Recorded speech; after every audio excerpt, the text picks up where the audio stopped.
What is good, citizens of Twitch? Y'all already know what this is. It is IPL's Swimmer Sync, and y'all already know who this is. And if you don't, it's your boy Bash. I am here with Alias once again. Alias, how are things going? They're going pretty good. Honestly, can't complain. Ready to get right into the tournament. Oh yes. So this first round matchup is going to be Offbeat Gaming versus fruitcup, and I don't know why they. I'm excited to see this, but there's a part of me that feels like the team chose this for us because they saw us make food puns last time. You could say they fed this match to us. You could say that, and you already have. But yeah, either way, this should be a good one to start off with. Yeah, definitely you recognize any of these players? Get back into the groove. I actually do. I recognize Danny, just from various other things in the Splatoon community.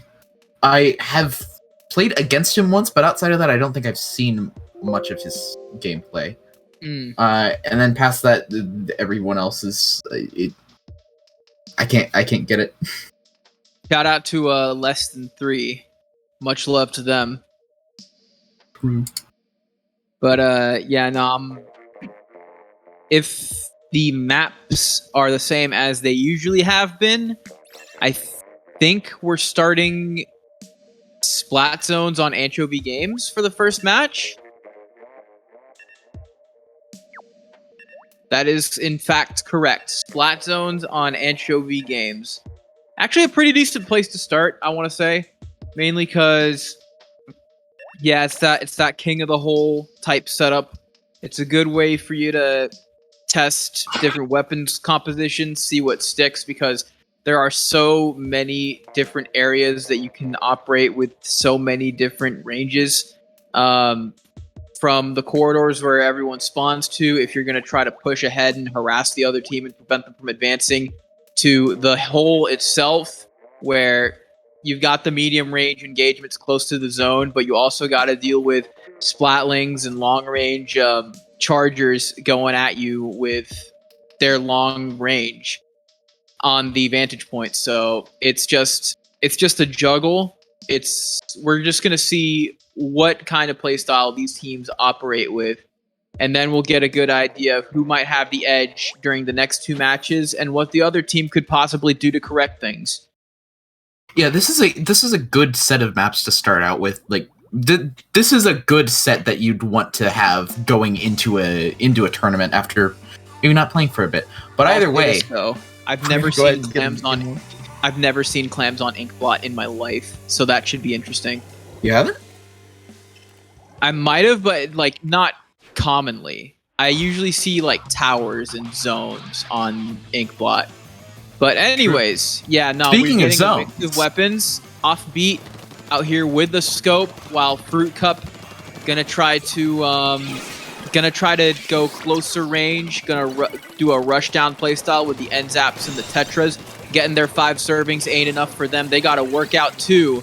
But yeah, no, actually, no, it's working out for them, it looks like. Yeah, Offbeats, I think already had a DC, so yeah, I think that, yeah, the gray end zap there is already disconnected, so we're gonna go ahead and just run this timer down. But just looking at Offbeat's comp, it's a very interesting composition that I think is very uniquely suited to Anchovy, if not just because of the presence of that blob blobber that they have acting as a pseudo midline. Outside of that, they're going to struggle with range, having 2 N-Zaps and a Tetras. Meanwhile, Fruit Cup having pretty much a significant advantage in the range department, carrying that Firefin Splatter Scope, which is just a very common pick for Anchovy just because of how effective the Suction Bomb Rush is. And then in addition, the Kansas Splatter Shot Pro for just Booyah Bomb, which is really good on this map, and just having the range that comes with the main weapon itself. I agree. Having that range will give them the advantage as it'll allow them to make use of that vantage point while their teammates are just fighting for the point. The Tetras on the side of Offbeat Gaming are going to have to go up, down, all around. Gotta get on the beat like they're playing DDR if they want to win this match, just so that they can counter snipe, just run up on the splatter scope and get in their face. But it is gonna be a journey for them because, of course, they gotta focus on keeping the objective before messing around with taking out the back line. Because really, if they're gonna hang back, they're really low priority, and all you really have to worry about is just dodging the shots and making sure you got the zone painted. So, yeah, no, it really comes down to whether or not Offbeat Gaming can get their movement together, or if Fruit Cup's more balanced lineup will win out. Yeah, Offbeat's definitely going to need to be in sync to actually make an impact on this game, but also look for them to use the platforms to try and gain a little bit of an advantage where maybe it might be a little bit harder for them to be hit, or maybe they'll use that to get up to the Firefin Splatter Scope. But either way, Offbeat's going to need to keep moving in order to not just get overwhelmed by Fruit Cup. Certainly. Yeah, now let's see if Offbeat can do the opposite of what their team name suggests, and stay in sync, get strategizing, get moving, just really get into the groove. There's it's an appropriate way, it's a convenient way to say things, but I really can't describe it in another way either. But assuming they use similar lineups, do you think they'll have better luck on tower control, provided they're able to avoid any Stingray shenanigans? I think Manta Maria might provide a little bit better of a map choice for the close range comp, and it also might be one where they can still use that blob blubber. But either way, it could go either way. Because on one hand, having that range will sort of innately provide an advantage, but the map does help to mitigate that a little bit. So I could see them bringing the same comp into tower control. I could also see them switching it up, especially since there might also be a substitute coming out if things don't work well. But either way, we're just going to get right back into it. Same comp for Fruit Cup, same comp for Offbeat. They were able to get their DC player in, and now we're really and truly getting into round one. All right, let's hope that the internet doesn't do any funny business this time. So they're just going for it right now, but one of the members of Offbeat is going to try to paint the area surrounding spawn. I don't know if they're expecting visitors or if they just want to streamline the getting to the zone process. That shortage of one player allowed Fruit Cup to get the advantage, but it looks like Offbeat is going to start painting the zone now, and they have just taken the lead. And they're keeping the zone painted. That blob blobber actually making it work at that range.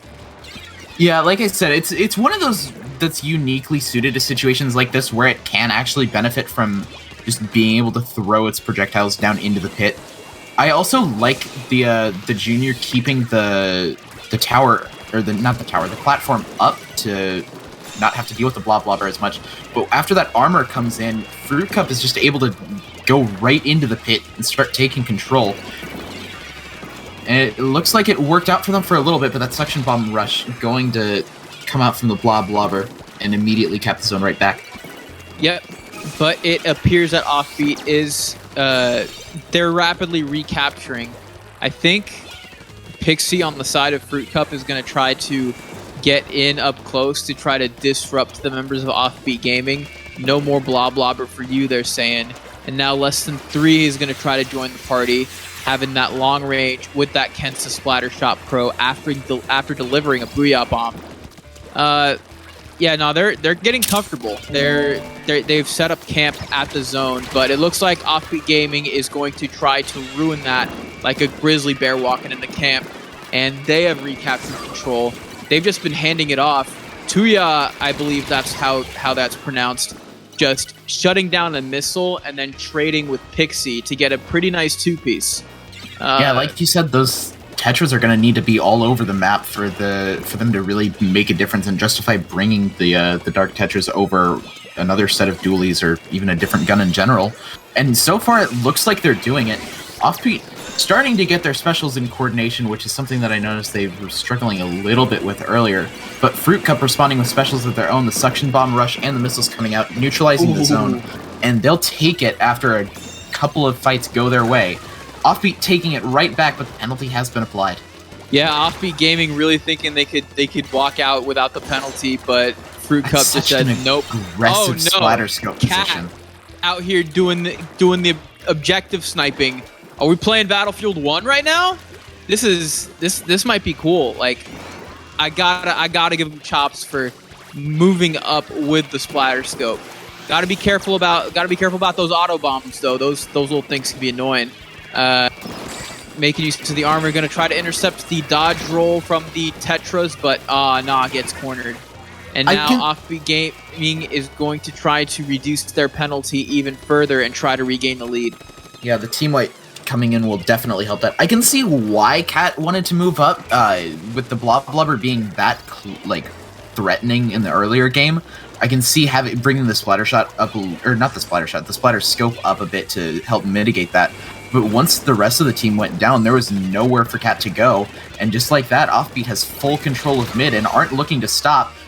3 down on the side of Fruit Cup, but 2 down on the side of Offbeat. Full wipe on Fruit Cup, and now Offbeat in the driver's seat, working through their penalty. And did Fruit Cup capture the zone during that last-ditch effort? Yeah, they got some penalty points slapped on them. So Offbeat Gaming was driving towards that knockout zone, but Fruit Cup sort of acted like traffic on the 405 right there, held them back a little bit.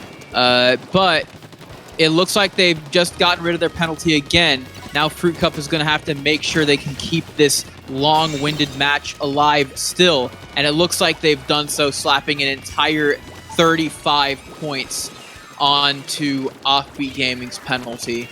And yeah, no, with 35 seconds, give or take, left, they're going to have to stay on it if they want to win this match, because they've got a long way to go. Yeah, using the Booyah Bomb offensively, Splashdown's going to neutralize the zone, and then the Suction Bomb Rush going to get stuffed out. Fruit Cup's down to just one member, and they get wiped again. They need to get up quickly, but Offbeat probably in a really good position to deny them right now. The usage of the Booyah Bomb on offense as opposed to trying to use it to recap the zone, I think it might have doomed Fruit Cup right there. As Offbeat Gaming just going to hold it for the last 2 seconds, and they've taken game 1. Those wipes were dangerous. If anyone was Offbeat that match, it was Fruit Cup. Friggin' Offbeat was dancing all over him. That was, at least during the end part, because at the start, it felt like it was going back and forth. It was kind of a mundane match, but then Offbeat kind of woke up a little bit, and we decided, you know what, we're gonna take this and we're gonna make it look convincing. Yeah, the rushdown style definitely suiting them right there. I can see why they chose to bring that many up close and personal weapons if they're going to play like that on a map that really isn't a map that I would consider in favor of that type of play style. So on Manta Maria, where they can benefit from having these tight corridors to work with in some spaces, this could be a really dominant statement from Offbeat Gaming right now. Certainly. Yeah, Fruit Cup is going to have to make an adjustment, because otherwise they're going to get walked over again. I don't know if it'd be reducing the range of the weapons, because there are some vantage points where scopes can maybe operate well, but it will definitely come down to staying in sync, strategizing better, and just positioning yourself well so that you're able to manage the assaults being placed by Offbeat and just avoid getting wiped. Alrighty, we're looking to get into tower control on Manta Maria here in just a little bit. This is game 2 of round 1 of Swimmer Sync 32. That's a large number for a weekly like this. Yeah, it is. They've been at it for quite a while. And yeah, no, it looks like Fruit Cup is thinking long and hard about what type of weapons they want to run or what kinds of things they want to do different in order to make sure that what happened during the end parts of that first match don't happen again. I think it really just comes down to organizing together as a team instead of using all of your specials like sort of intermittently, which is something that I know Fruit Cup was doing a fair amount. Lot of times it's better to just carry these specials together for a unified assault. Fruit Cup decided to double down on the range, bringing in the Nautilus to complement the Splatter Scope and the K-Shot. And then a Splatter Shot Junior because you want armor standing on that tower. But it looks like Offbeat Gaming is staying in the groove.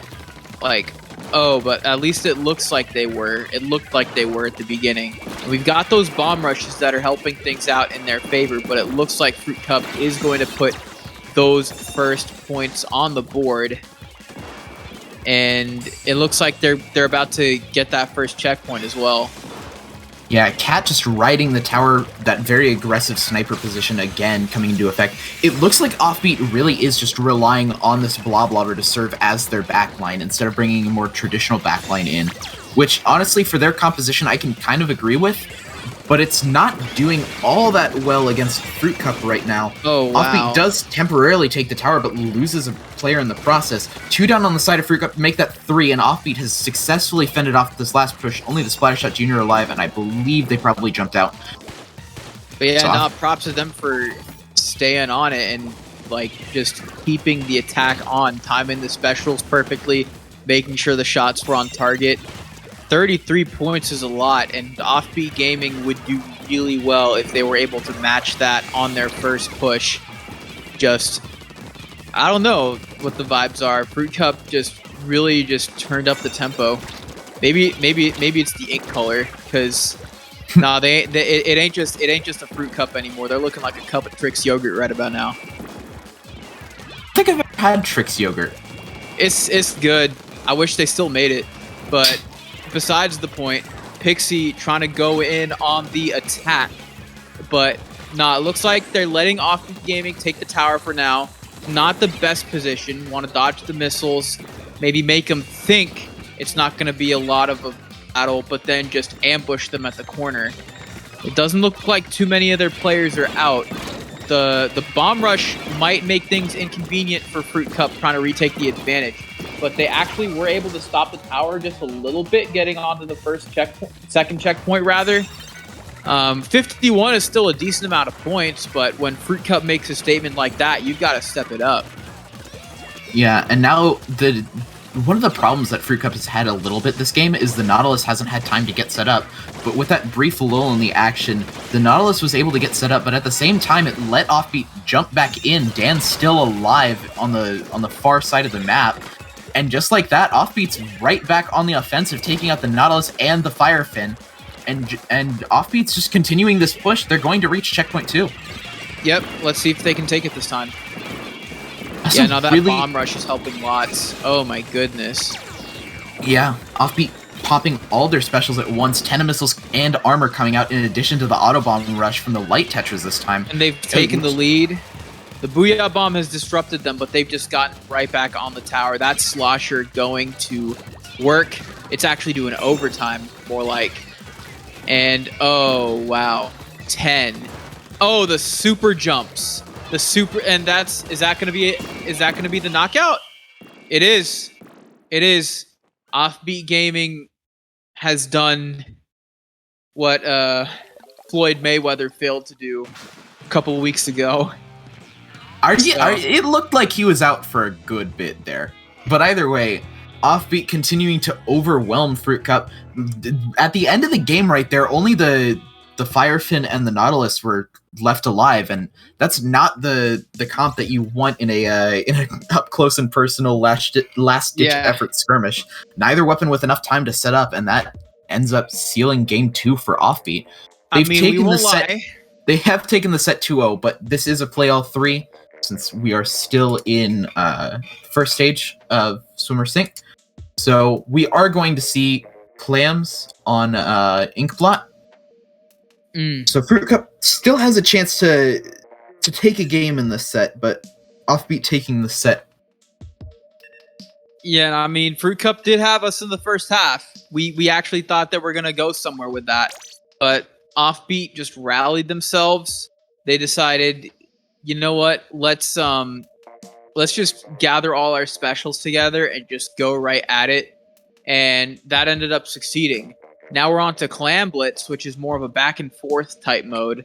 So we'll have to see if Offbeat's business with their lineups is going to continue to succeed, because having the range that they have will be pretty advantageous when you're focused on just like collecting objective pieces and fending off any attackers that may come your way.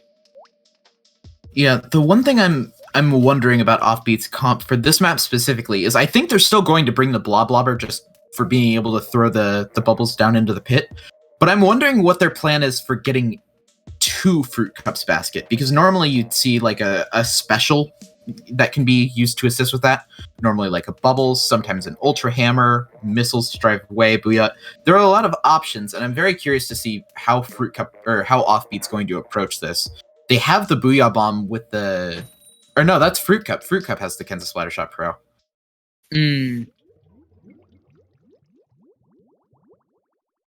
But yeah, I'm curious to see how Offbeat changes their comp for this map. I am as well.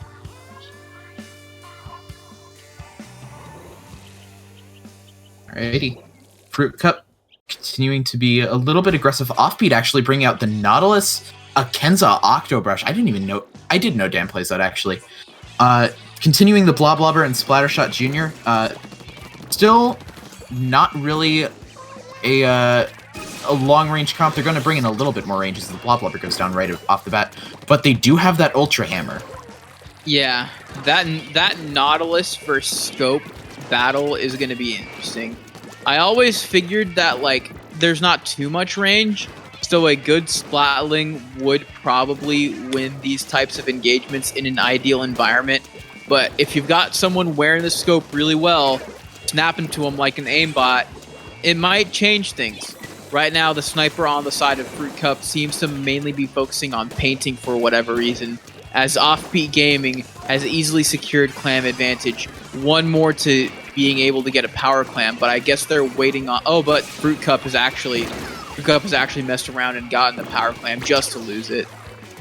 Yeah, it looked like the Firefin for Fruitcup was more focused on keeping Offbeat pinned in their own spawn, but they do manage to leak out right there. One member goes down on the side of Fruitcup, and Offbeat is able to get back into mid. The power clam just staying up for a bit, trying to farm up for this armor, which makes sense. They have the Ultra Hammer on deck when they're ready for it, but currently they're biding their time. They're trying to just get the basket cleared out as much as possible without the Ultra Hammer. My whole thing is, why would you try to pin the enemy to the spawn instead of pushing up yourself when you've not scored any points? Because they were at a significant clam disadvantage, so pinning them to the spawn allows them to get the clams in mid, as opposed to just having to play way passive. Maybe. But then you just want to pick up more clams. Right, and not having to deal with as many players in mid helps with that, because that means you can get the clams in mid and on the far side. Offbeat does lose their power clam for a bit, but the sniper in a good position to deny it, and Dan's already used his Ultra Stamp. They're going to try and bring it up. Power clam getting passed around a good bit. Fruitcup still doesn't have a lot of clams to work with, as Offbeat has just taken control of the center. Tries to go up the short way, but able to... Yeah, that was just really good movement to get out of that situation. Keeping the power in a bad spot right now. I thought they were going to go for a Hail Mary for a second. Yeah. Offbeat only has the power clam, too. They don't have any extra smaller clams to work with. And now they don't even have the power clam. there are players in the area to pick it up as there's a nice trade there, but I think the power climb is just gonna. I think it's just gonna detonate. Yeah, it'd be like that. So Fruit Cup's more passive strategy might actually be paying off because they're starting to figure out where Offbeat is going and they're moving to intercept. But eventually they're gonna have to try some of that pushing up business themselves because Tuya already has another power clam and they are passing it around. Tuya trying to get the assist there, but doesn't look like it really pans out. They gotta watch out for the bomb rush. Did they plan it? They did. And Fruit Cup gets the first points on the board. The problem with that was Offbeat had a good push set up. They had all their specials, but they lost the Nautilus right away, and then a pick on Dan's Ultra Stamp also meant that Fruit Cup was now faced with the prospect of dealing with fewer specials, and they were able to push up with the man advantage. That being said, they only get the power clam, and V's in a good spot right now to just sneak up and dunk this one, looking for any more. They can't find it, and they do actually. V wins the pick, and they'll be able to score 3 more smaller clams. There are more players coming in. Jumping in. That was crazy. Offbeat strikes back very, very aggressively, just rushing Fruit Cup down, getting the 1 in, and then winning the fight. And suddenly, they're in a very dominant lead with only 45 seconds left to go, give or take. That being said, they do lose out on a lot of map control, and Dan rushing in for that pick is not going to help much either. They don't pick up the pity clam yet. It looks like they're trying to get one honest and then save the pity for a jump in, but they're running out of time to work with. Yeah.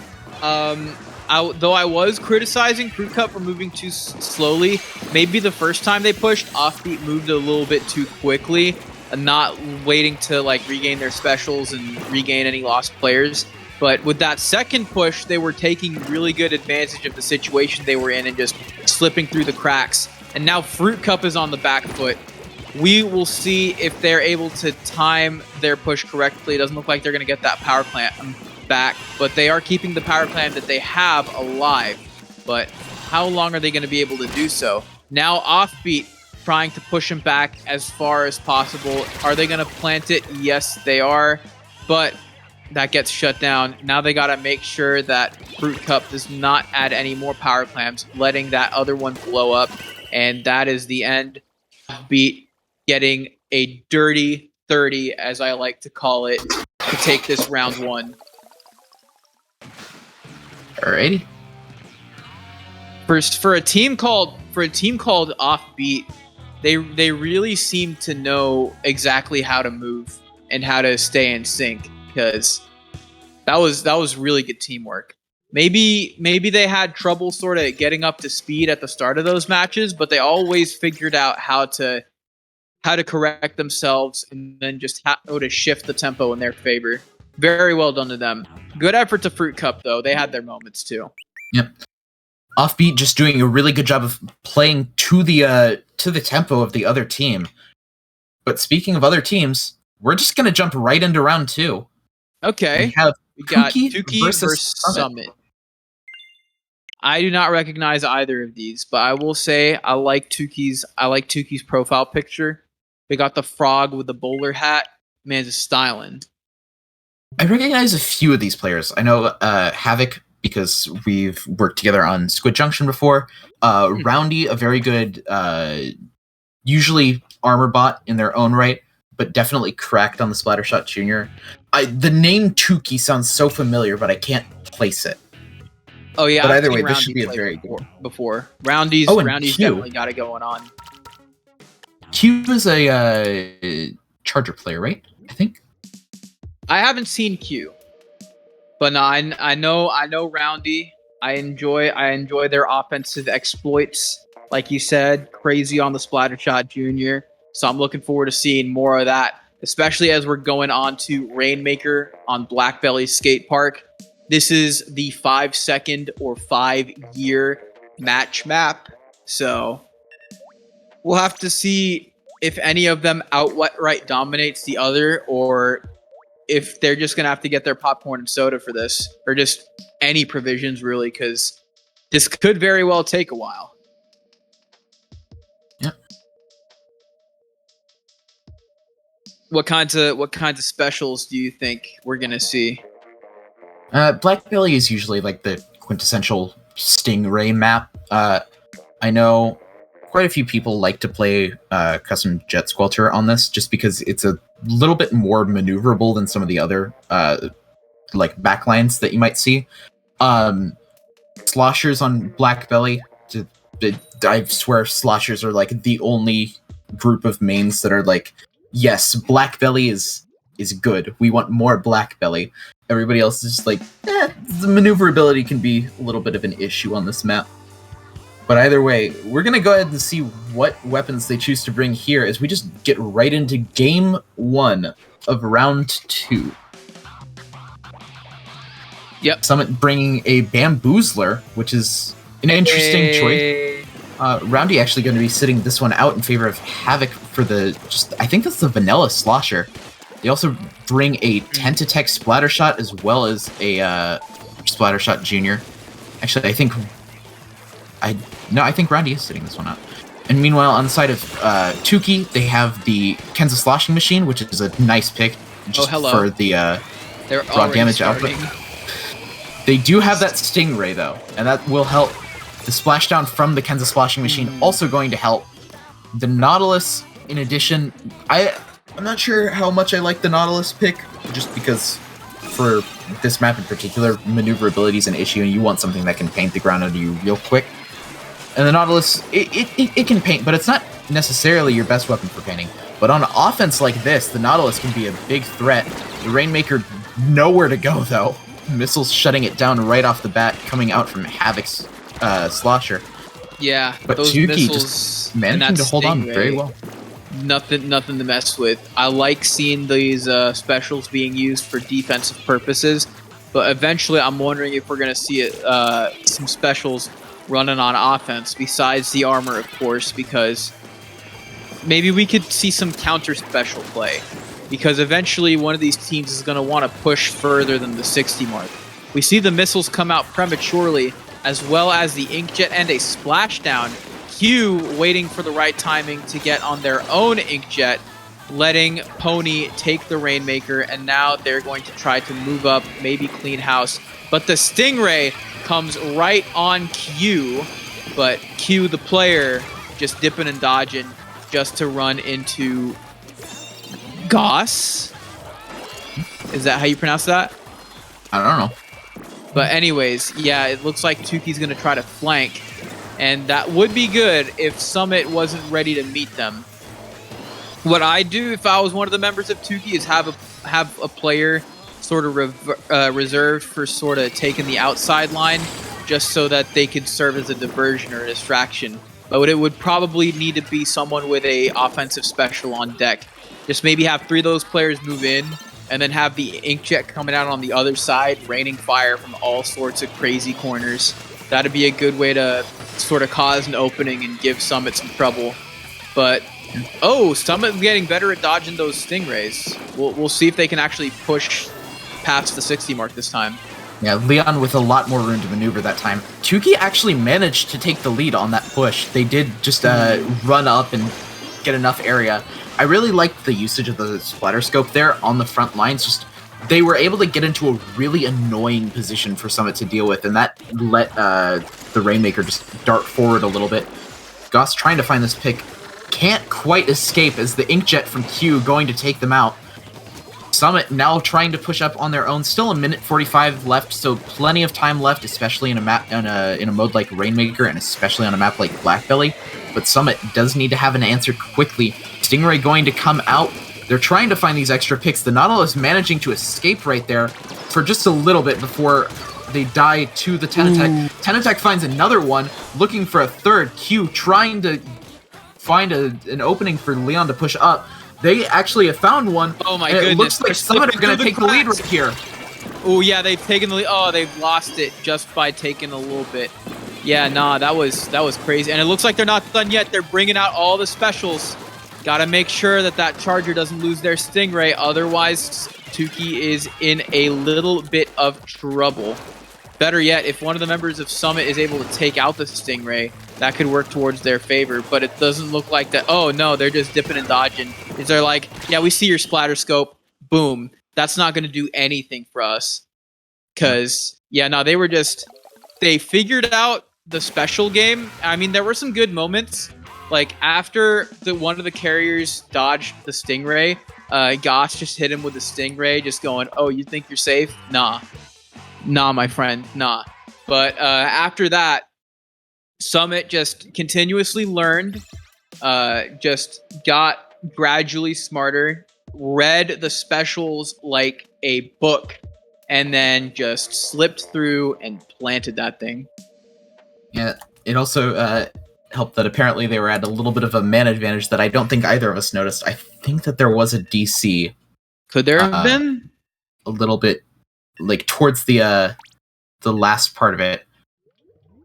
But yeah, there were some issues right there. Turns out that the host actually DC'd. So we're gonna have to remake the room real quick. But yeah, just a little bit of a DC issue. Either way, Summit looking very, very strong on that last push. So, the DC definitely affected things, but we're not sure how much. Yeah, we'll have to see how it affects that next match. Flat zones on Sturgeon. Those matches can definitely get drawn out. Sturgeon Shipyard is one of those maps. So, yeah, I'd hate to see a DC on that. Yep. Fingers crossed for dedicated servers for Splatoon 3. Please, True. Nintendo.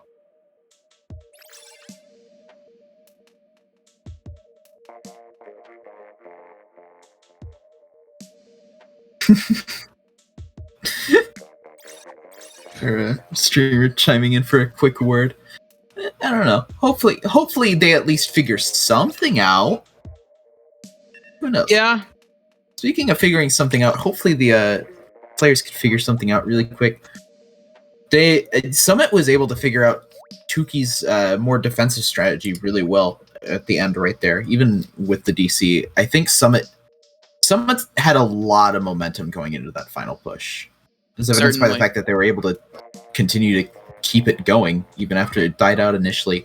They're probably going to need something along those lines of just keeping it going after a failed push on Sturgeon Shipyard, which if you get stuck in your own spawn area on Sturgeon Shipyard, it is so hard to break out. Like, actually. But yeah, I don't, the team's got to be thinking of a lot of things at this point.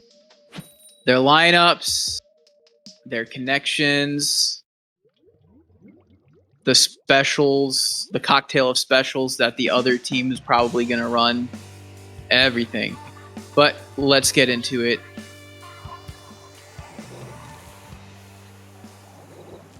Looks like we're getting pretty similar vibes from the lineups of the first map. Some minor changes, but basically they're coming in with the same mindset, the same kind of attack patterns, and it looks like Summit is gonna be dominating that zone to begin with. Just needs to break through that limit. But Tuki deciding we're gonna target the players first, because that way, with the near wipe, nothing can stop us from taking the zone, and bam, they have. Now they gotta be on the defensive. Oh, okay, yeah, I was afraid of something real quick, but it looks like we have all players intact, and yeah, Summit just needs to get themselves back up there now. Yeah, Summit having a hard time finding their way out of this. Havoc trying to find a pick, but ends up getting teamed up on. Tuki bringing out not a much more aggressive comp, but definitely a comp that seems better suited to a map mode combo like Sturgeon Splat zones. They have the Neo Splash-O-Matic, which is usually a good one to have for that Suction Bomb rush and that Burst Bomb potential. In addition, I don't think they changed up their lineup other than that. Besides, I think both teams brought the Neo Splash-O-Matic, and Havoc switched off of the Slosher for the other Tri-Slosher, not the one with armor, but the one with Splat Bomb and Inkstorm. Summit finally coming in with that zone capture, slapping Tuki with a hefty 59 penalty points. And yeah, it looks like they're going on the offensive a little bit, but undoubtedly Tuki is coming up with an attack plan to, oh my goodness, the Ink Storm and Armor combination. That is deadly. Just how important specials play is in this video game. Usually with shooters, gunplay is king, but when you coordinate specials in Splatoon 2 and you just line up everything nicely, it's just like dominoes, and you just have to tip one and everything falls into place after that. Yeah, right there it was Summit's turn to just hold Tuki in their own spawn. They do manage to take lead off of that. So now Tuki with the chance to respond with the fully capped zone. Armor coming out from Summit might have something to say about it. 2 go down, a third soon to follow if they don't get out of this situation really quickly. And Summit's taking control of the zone again. So now Tuki, if Tuki gets stuck here, this could be a very bad situation for them. Yep, they've got the point lead and the penalty lead. Summit is just they're not playing around. They are just showing Tuki exactly what they're capable of. They're basically writing the book on how to play Splatoon 2, and they are reading it to them out loud. Or maybe playing it like an ebook, because this is the 21st century. Summit manages to fend off Tuki's push and gets a full wipe in the process. And it's really here that we see the power of having a true slosher on this map. When Tuki was on offense, the Kenza sloshing machine was definitely a valuable weapon. But in moments like that, you can see Havoc just finding elevation, getting right in players' faces with the tri-slosher, and doing a great service to their team to go ahead and close out Game 2 in Summit's favor. Yeah, no, that tri-slosher was doing business. You could just see the suit and tie on that tri-slosher. Havoc staying true to their name, wreaking havoc to get that spicy 2-piece to cap off a 7-elimination map and give Summit the set. It is a play all 3 though, so we'll need to see if Summit can carry over their dominance to tower control. We're going back to Anchovy Games. We'll see how this goes. I think these teams might want to add more range, but of course we saw in the first map with, I think the team was Offbeat Gaming. They didn't really need much range. Yeah, Offbeat had the very aggressive comp that we noticed last round. So you think Summit's going to go in that direction? Honestly, Summit's had a solid blend of aggression and range. It's not like they're definitely a rushdown team, but they also have some really good defensive tools that we noticed. I could see, I believe it was Summit that had the Bamboozler. I could see Summit changing that Bamboozler out for a longer range weapon. But all in all, I think Summit's already got their vibe going, and I don't think they're going to change it much. Oh, heck. Now we're going to answer the question. Can you snipe with a Bamboozler? Let's go. We got the Kensa sloshing machine as well. We'll see if Summit can take Tuki to the cleaners here. Right now, it looks like that splatter scope is continuing to try to go to work. Of course, tower control is a very nice mode to have a Stingray on, but Sakura gonna try to approach the tower, gonna try to capture it after that 2-piece that they helped 2 dimes on the side of Sakura. And we got the offensive Stingray. Let's go.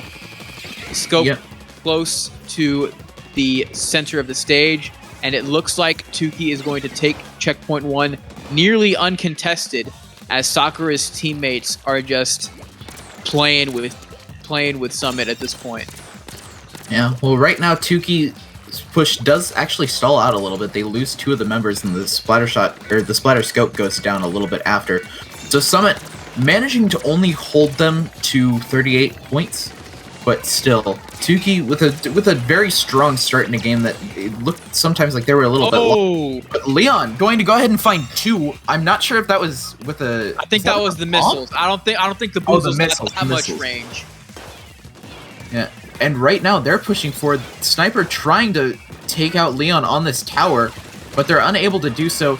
Member does go down, splashdown. Ooh, the getting popped. splashdown.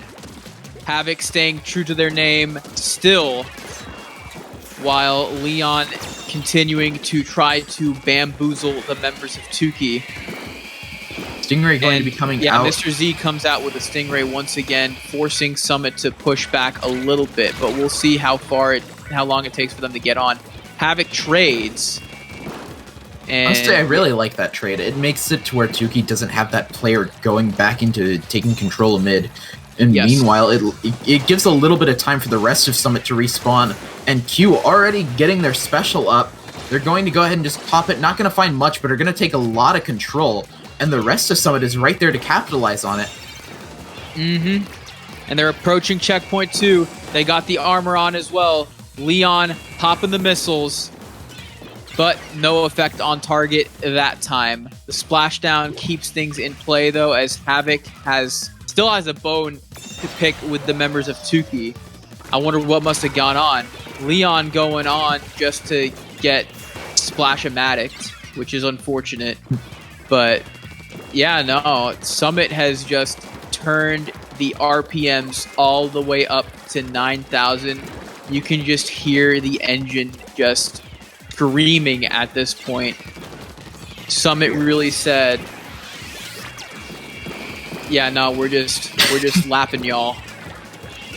Yeah, it seems like the one thing that I really like about how Summit is playing this is they're somewhat giving up on pushes, but every time they give up on a push, it's because they're taking out members and trading out. Tuki does manage to reach checkpoint 2, but nobody's on the tower to capitalize on that, and only the splatter scope is left alive. So Summit able to hold on defense. There's only a minute 30 left in this game for Tuki to work with. They're going to need to find something relatively quick. They still have time to build up specials and get organized as a team, but the longer you wait, the more time Summit has like this to build up specials. Ooh. And they're trying to just continue this on offense. The Inkjet on deck after all of the painting with those missiles and the splashdown as well. Oh my goodness, Pony is all the way up there just trying to make life as miserable as possible for Mr. Z. All of the members of Summit are continuing to move a million miles a minute, just trying to dodge that Stingray there. Havoc doing a good job at it, but having to avoid the shots from the sloshing machine on the side of Tuki as they try to reach checkpoint 2. Oh my goodness, it's hard. There's nobody left alive for Tuki at this point. Yeah. Alexa, play Kickstart My Heart by Motley Crue. Oh my goodness. These guys are just no time. Like, it's hard to believe that this match has only 30 seconds left because Summit has been all over the place. Maybe they needed to get up the speed, but by the time we got to this point, it was just unstoppable. It's like a Mack truck moving at 200 miles an hour. If you get in front of that, it's just nah. Summit takes it another 30. Look at that kill count. Look at that kill count. Honestly, Summit just had their way today, it looks like. Tuki's going to have to learn from this, try to come back. Hopefully we'll see a strong showing from them later. Yep. Anyways, Summit with a very dominant performance, 3-0. And if you're down to, we can actually just go into round 3 right now. Sure. We got Sugar Crash versus Rising Wave. Yeah, we got oh my goodness, and the members of Sugar Crash. We got Pop Rocks, Bottle Pop, Mike or Ike. Yeah. You ain't getting both. And then Kit Kat. You only get one. And then with Rise and Wave, I thought these teams were going to combine sugar and water to make some lemonade or something. But nah, Sugar Crash got the members looking like we've just entered the mall and visited the Sweet Factory right now. Rising Wave going to try to flood said mall right now, though, because they've got a lot of members making a lot of coverage as well. I don't know any of these players, but judging by their team tags and all that, it looks like they've they've known what they've been doing for quite a while. Yeah, Sugar Crash actually a pickup. We've got Echo from Thembo IHOP. We have that's Mike or Ike, and then Kit Kat is Daybreak from Resilience. Bottle Pop is Julian, and Pop Rocks is Super. Ooh. But I think we're probably just going to end up calling them by the candies. Yeah, I don't. If we were gonna shorthand any of these, I don't know if we could call Pop Rocks Pop because we've got Bottle Pop, but calling them Rocks sounds weird too. No, I don't think we need to do any shorthands. These names are, I guess you could say, short and sweet. So they roll off the tongue quite nicely. Yeah. But yeah. Anyways, do you know what the maps are? On Mako Mart is the first map. So we're not even in the mall. We're in the supermarket. We're in the sweets section with all the breakfast cereal that has 100 grams of sugar in every bottle. Shout out Lucky Charms. We'll see if Sugar Crash has any luck with this first map. You never really know what to expect from pickups. Usually, like, they can be unfocused sometimes, but most of the pickups I've seen, when they're like players that gel well with each other, got good chemistry, they usually figure out how to operate with each other pretty quickly. So unless Rising Wave has got something special planned, I'm expecting Sugar Crash to put on a show. Yeah, a lot of the trouble with pickups sometimes is sort of like ranked syndrome, where sometimes you just don't have all the right roles for like a proper team composition. But if you can get stuff like that ironed out, pickups can go really well for people. Also, just a quick shout out to this week's testing grounds. If you like Clam Blitz on Mako Mart, if you like Mako Mart in general, testing grounds this week is entirely Mako Mart, which is something that I'm definitely interested in seeing. Isn't testing ground running turf too? I think that was last week's. I'm not sure if they're running turf this week. Yeah, hopefully they get back to it, because this is something that I've sort of talked about with regards to how comp might change either with Splatoon 3 or just sometime before. I want to see more competitive turf, because I think turf is a good idea.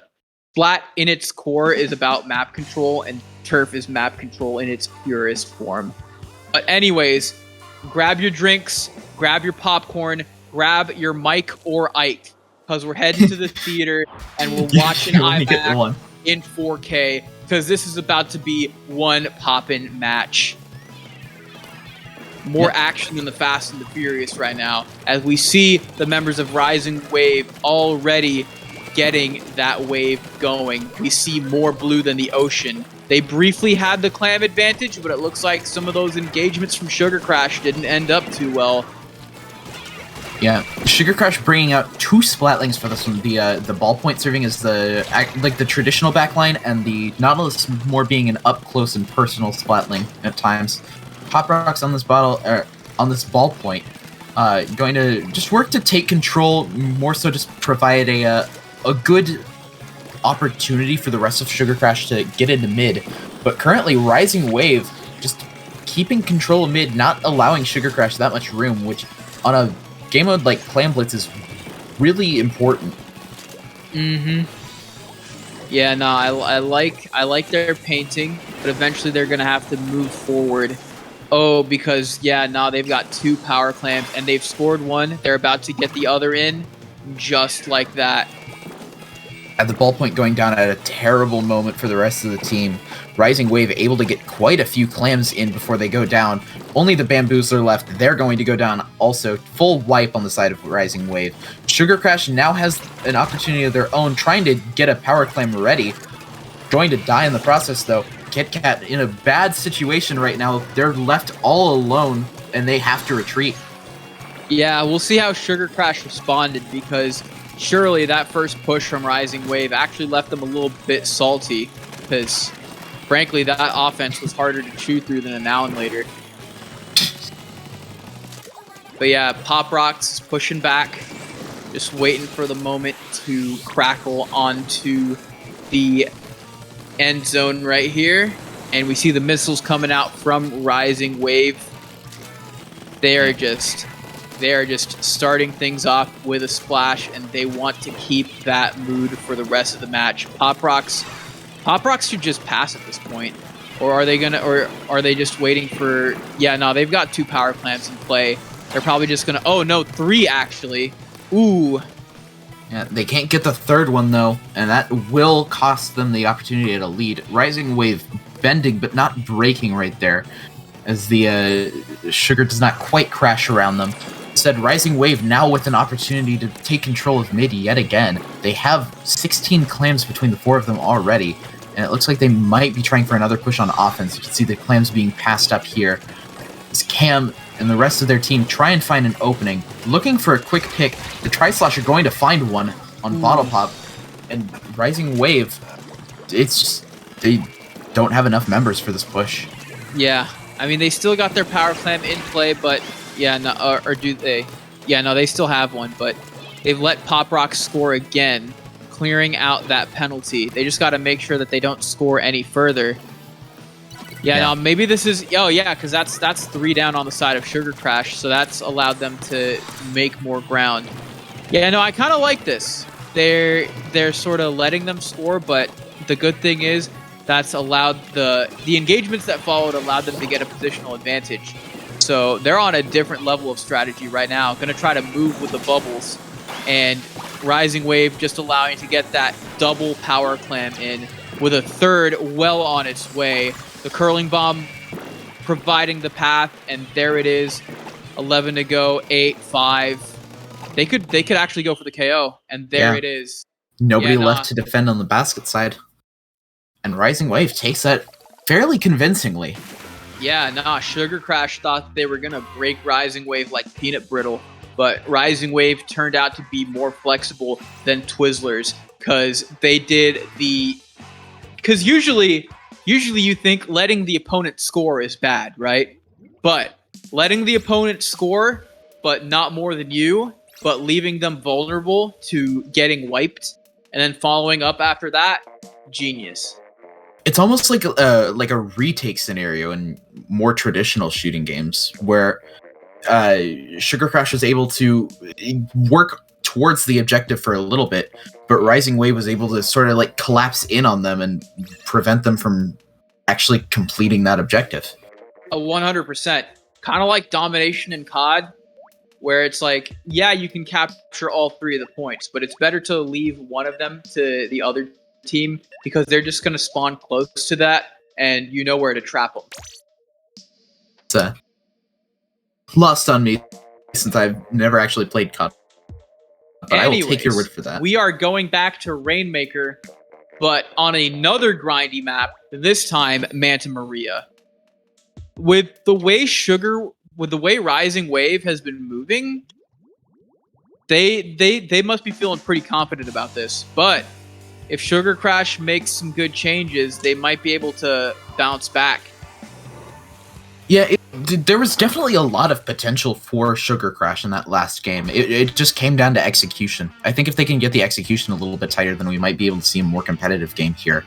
As we get into game 2 of round 3, Sugar Crash opting for the heavy splat link. I believe that's the hero replica, as well as the vanilla Splash-O-Matic, which is it's a nice one on this map specifically, just because Toxic Mist allows for it's really good for controlling the choke points on this map specifically. But the rest of the comp, it's fairly aggressive, but at the same time, I could see this having a lot of struggles on defense, especially with this offensive Stingray coming in on the side of Rising Wave. Yeah, that's always fun to watch. I don't see too many of those on... Actually, have I? No, I haven't seen too many offensive Stingrays on Rainmaker, which is weird because maybe on a closer range map like this, it could actually work out because you know where the opponents will be and you know where to intercept them. Right now, it looks like Sugar Crash is going to let the Rainmaker reset as they continue to engage with Rising Wave. but it looks like they're mostly at a stalemate. Rising Wave has actually won a couple, taken out some of their members, but none of the engagements or the results of those engagements have been substantial enough to justify Rising Wave pushing any further. Yeah. One thing I really like is how annoying Morsa is being on this Kansas sloshing machine. Just the ability to fling the projectile over the walls like they've been doing this game. It's just provided a really good opportunity for Rising Wave to seize a lot of control. And right now, Micro Ike is having to deal with that, and they can't. So Rising Wave's going to push up even more. The Rainmaker almost getting down into the bunker right there. Valo trying to push up, but can't quite get it yet. Yeah, at the very least, gonna try to use those Rainmaker shots to try to disrupt the members of Sugar Crash a little bit. Oh, but they get flanked. Yeah, but there's still only one player on Sugar Yeah. Crash left, and they're gonna have to just keep trading out with the Rainmaker, as Rising Wave is able to keep this push going. Rising Wave is more like a tidal wave at this point. It's more like a tsunami at this point, just washing away every piece of candy that Sugar Crash is throwing at them. And the automatic reset, they're not going to try to push that forward. Now that was a manual reset too, I think. Yeah, nah. They had to burn a player to actually get the Rainmaker out of their area, which is not something that you want to see, especially with how much mid control Rising Wave still has. Yeah. I think what saved them there is the fact that they had the Toxic Mists to rely on, which just prevented any hero plays from Rising Wave as far as rushing in. 2 down on the side of Rising Wave, but 1 down on the side of Sugar Crash, and another one retreating.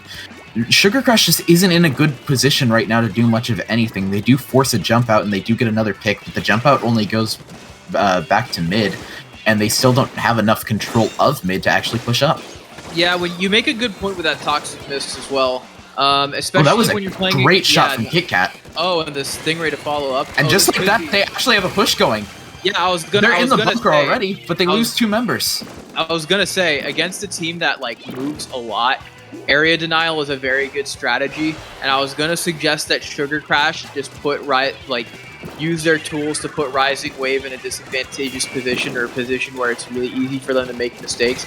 And it seems like they were able to do that, and now Rising Wave is very briefly on the back foot, but they've allowed the Rainmaker to reset, and they've still got the lead. So Sugar Crash is probably going to have to do that again, but better this time. Yeah, only just a minute left to work with. Put them in a tight spot, and then just unleash all the specials on them. Right now, Rising Wave is letting that Stingray go to work, and I don't know if they're going to try to play keep away with the Rainmaker. It's always more fun to draw forward, but of course, there's only so much you can do when there is a Stingray running rampant. And now Mike or Ike is about to be on deck with these Tenta missiles. The question is, will they be able to pop them? There they are. But they get taken out in the process. And, those missiles push him out. And the Rainmaker resets. It doesn't reset. They died to the missiles as they were falling. That's just a nasty spot for the Rainmaker. That is the worst possible position for the Rainmaker to be in. Rising Wave doing a little bit of trolling. It's not the worst spot since they can get it. But it's being stuck back there just makes it that much harder for Sugar Crash to actually push all the way up. Offensive Stingray going to come out, but they don't have any more specials left. And with one of the specials being locked behind this Rainmaker, they might have issues. Micro Ike still pushed up a ways, though, but the Stingray combined with the Kansas Slashing Machine is going to pick it off just before Sugar Crash can try anything special. Rising Wave does take the set to whatever the... It could be 2-1, it could be 3-0. We're not sure yet, but either way, they have taken the set. Yep. Sugar Crash crashes. They must feel like they need a nap at this point, but we've got one more map to play. It's Splat Zones on the Reef. We'll see if they can't get something going here, actually. This is always a good spot to redeem themselves with.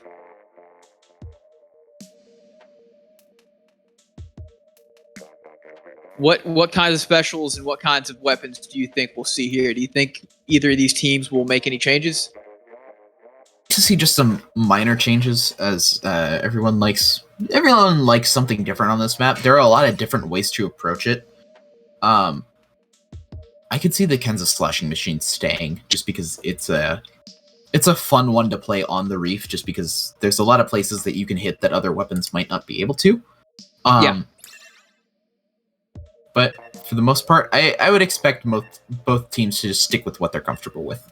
Mm-hmm. Yeah, the cool thing about the reef is it's a very balanced map. There's something for every kind of weapon in that map. So, yeah, if they do try something different, I'm expecting them to do something wild, just completely out of left field. But we'll just have to see, because they're taking their time getting into this map. Yep.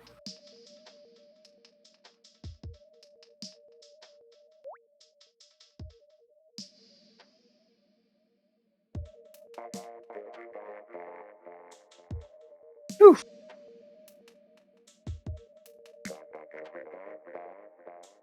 I take it you're enjoying these matches. These have gotten crazy. Oh yeah, totally. I really like commentating this event. You just get to see so much that you might not see on like some other events. I especially like the play all nature of the early rounds. Yeah, because it means you could see at least 3 games minimum per round. For pretty much the entire tournament, since I think everything else is best of 5. So yeah, Swimmer Sync is cool. Shout outs to all of the players who come out to make the matches as fun as they are. Shout outs to all the organizers who get everything together. Shout outs to the streaming staff who allow us to talk over these matches and show them to the public at large. And of course, shout outs to all of the fans watching. We love you guys. Anyways, we are in it. Let's see if Sugar Crash can get their revenge game or not. Yeah.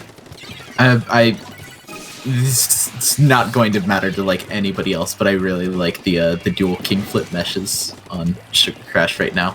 It's my favorite hat in the game. Important. Fashion is important. You gotta coordinate. You gotta get your guys together and just like get the looks that kill. Because if you get them, chances are you will. Confidence goes a long way, and yeah, no, I love the king flip mesh too. I actually own one IRL, so same. But it looks like, yeah, no, Sugar Crash, it looks like that fashion is working out for them, because they're about to hit the 50 mark, and Rising Wave cannot touch them. Sugar Crash must be big fans of MC Hammer. Yeah, you talked about the looks that kill, but right now Sugar Crash looks like they found the guns that kill. They already have 40 points remaining on the zones and 2 specials left to work with, including a suction bomb rush from that Neo Splash-O-Matic. This could be a problem for Rising Wave. They do find a pick on the Splattershot Jr. And it looks like they're going to take the zone. They neutralize it, but they barely take control. After a long, hard fight that required 2 extra picks, they do manage to capture the zone, hit Sugar Crash with the penalty, and are now pushing up. The Tent Umbrella being used, which is not something I'm used to seeing on Splat Zones for this map, but I think it makes a lot of sense. Being able to send that through the zone and also play a little bit more forward, like you can see Valo's doing right now. Booyah Bomb going to neutralize the zone, and it looks like Sugar Crash is going to take control, and they do. 2 members left for Rising Wave, so Sugar Crash has an opportunity right here if they can deny this Ultra Hammer, and they do. Yeah. Oh my, yeah, no, that sequence was just so crazy, it was almost hard for me to keep up. But Sugar Crash is back on top, and it looks like they are letting the penalty run. Pop Rocks taking pop shots at that Tent Umbrella just to break the barrier to prevent the advance coming out from Rising Wave. But Rising Wave is disrupting the control, and now Valo bringing out the hammer. Ooh, but just to get intercepted by Mike or Ike. Just busting it out and about to secure the KO for Sugar Crash. Yeah, Sugar Crash is doing a really good job of denying Rising Wave's entry, even with the Ultra Stamp and the shield in general. Just Rising Wave couldn't get in, and Sugar Crash takes a game. Yeah, good on them for getting that game in. They played with a lot of energy. Would have been cool if they were able to meet with some of that in the previous matches, just to make the clashes between Rising Wave all that more crazy, but I guess some teams take a little bit longer to warm up than others. But no, that was actually really fun. Props to Sugar Crash. Very creative names for the players and the team. Shoutouts to Rising Wave. We are going to take a break before heading into bracket. Keep it tight. There's more action coming up.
We are back. Welcome to the bracket stage, where we've got XP27 plus Cuber with 3 R's for some reason versus the reigning champs, Luau. Yeah, this should be a good game. Oh, they got Fern? That's cool. Yeah, shout outs to Fern. We were commentary partners once upon a time. Yeah. I actually know Luke, if it's the same Luke that I'm thinking of, from another server that we're both in. These are 2 very good teams that are going up against each other. I am expecting nothing but top gameplay, or maybe some silliness. We'll see, but of course, the right kind of silliness. We are starting out with zones on Piranha Pit, so expect King of the Hill with players approaching every which way towards the same objective. Doesn't really take full advantage of the map, but Piranha Pit's always a fun map to play on anyways, no matter what the mode it is. Yeah, it's definitely a very interesting map, and I like starting out with it just because it allows for a few different playstyles. You have approaching from like a shorter path towards the ramps. You've got playing across the mid area with range, and it's there's definitely a lot of different stuff here. I could see these teams just taking it one of many ways. Yes. There are 1,000,001 ways to win on Piranha Pit, no matter what the mode is. Oh, we got some shooters everywhere, but there's like one charger on each side. Yeah, Fern providing the charger for Luau, and Cuber, the villain, a cracked charger in their own right, providing a charger on the side of XP27 plus Cuber. Yeah. Cuber's actually going to get a pick right there. It's just down to Fern. Fern's also going to go down. And just like that, XP27 and Cuber are already very much in control. They don't have armor. That part of the map. Oh yeah, you want to get those missiles down there. Yosh going back. Gotta cover home base. Yeah, let's see if Fern can wear the scope a little better. Ooh, having a little bit of trouble. Cuber has just been on fire so far, and the zone is already down to 50. Luau did score, or attempt to score rather, because they're still at 100, and they've got 1 penalty point slapped on top of that. Something you hate to see. I don't think I've ever seen a 100 plus 1. Somebody clip that. Somebody clip that. 100 plus 1 is actually unprecedented. Shoutouts to Luau breaking records in Splatoon. I mean, they're not having the best time at it, but they're the reigning champs. They'll probably figure out a way to bring things back after this interesting, we'll say, match. Oh, either way, they're not 100 plus 1 anymore, but XP27 plus Cuber has 7 to go, even though they've got 71 penalty points. So it is an uphill battle. Yeah, this is definitely going to be tough from Luau. Very doable, as you said, the reigning champions. They currently have a very good control of mid. Drifty trying to find this pick on the Kenza Splattershot Pro, falling down, but unable to, and they're just going to have to back off under heavy pressure from these missiles. They do get a little bit more real estate to paint up for armor. Cuber going down to a splat bomb right there, but the rest of XP27 is able to recap that one zone. Armor coming out. Oh, they do have armor. I forgot that the getting the zone back. Yeah, I forgot that the nozzle nose has armor, or that specific nozzle nose. Get in the zone, auto zone, says Sir Skit. As Luau just continues to whittle things down. I don't think Drifty needs to stress about picks too much. I mean, long as you're doing deterrence and long as you're feeding to the other members of your team, things should go out well. It is an objective mode, so you just need to play the objective. And it looks like Luau is continuing to do that beautifully. Drifty does get a pick on Yosh, but unfortunately it's not enough to get the zone completely back. And now Luau has 57 penalty points to deal with, while the penalty points on XP27 continue to go down. Yeah, Fern dealing with heavy pressure right there. The entirety of the nozzle nose right there, and missiles. Great splash wall to get out of that situation. I did not think that they were going to be able to survive that.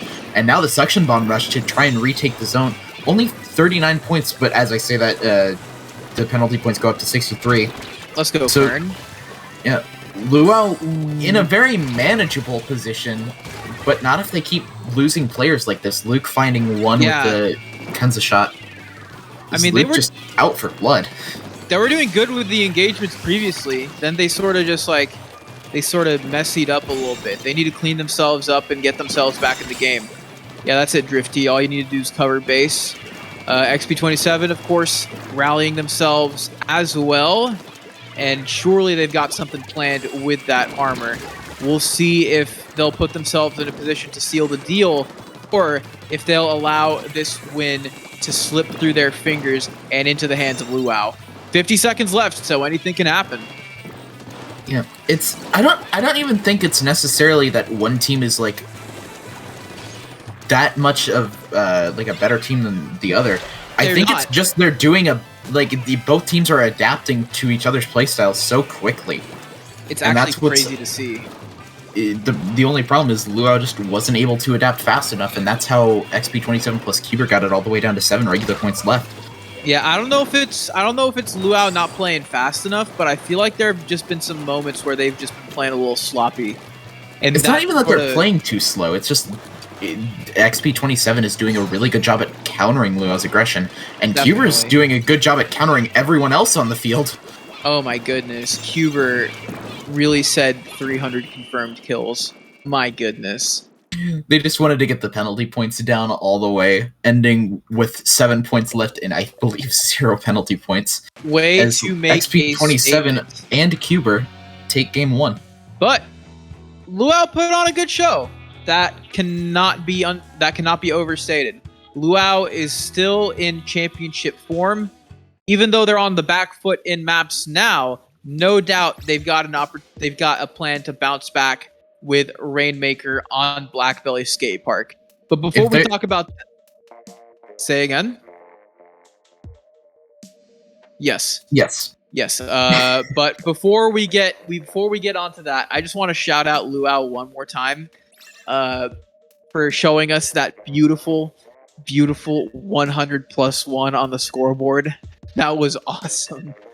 But hopefully we don't have any more 100+1 shenanigans on their end for the rest of the set, because obviously they want to win. But that being said, in order to get to 100+1, we're gonna have to see Splat Zones on New Albacore, so that would be a Game 5 scenario. Yeah, and I don't think they want to lose another game. Yeah. So yeah, we'll see what happens. Yeah. If there's any map mode combo that can throw off a vibe, it's Rainmaker on Blackbelly Skate Park. You need to adapt quick on this map. And with both teams doing such a good job of adapting, this should also just be another good game to watch. Yeah, I think this is not going to be one of the 5 seconds one. This is going to be one of the 5 years ones.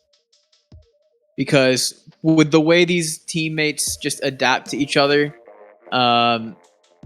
yeah, it's going to be dragged out. And honestly, I think that's better for viewership, because I think these are two teams that these fans want to watch. So hopefully they give us what's advertised. That's all I'm saying. Yeah. Alrighty. Just gotta. I'm just looking at the chat right now and seeing a few people complaining about Rainmaker Blackbelly. I feel you. I'm a custom Dually Sculptures main myself, which is cringe in its own right. But for Blackbelly, it's just so hard to move around in this map, and I know I and a few other players can struggle with that sometimes. Shout out to the OG Dualies though. Anyways, looks like Drifty coming out with the squeezer, maybe still popping some champagne from the previous championship win back in SOS number 31. But they already have the Stingray out. That's insane. Yeah, no, it's been 15 seconds and both players are already using their Stingrays. They're Jet is on a completely different level. But yeah, Luau's gonna need to make sure they'll be able to pop the champagne again. Right now, XP27 is trying to cut any celebrations prematurely as they are dragging the Rainmaker all the way away. And ooh, yeah, nah, Surskit with the beautiful coming up behind flank, gonna shut down that bomb rush as well. Are we gonna make this a 3-piece meal? There we go. Shout out to Popeyes. Let's go. Surskit not even done. Hungry for even more, while Luau is bringing the Rainmaker back up as well. Gonna try to disrupt the guys flanking from behind, but the bubbles, the bubbles aren't gonna protect you from a Rainmaker.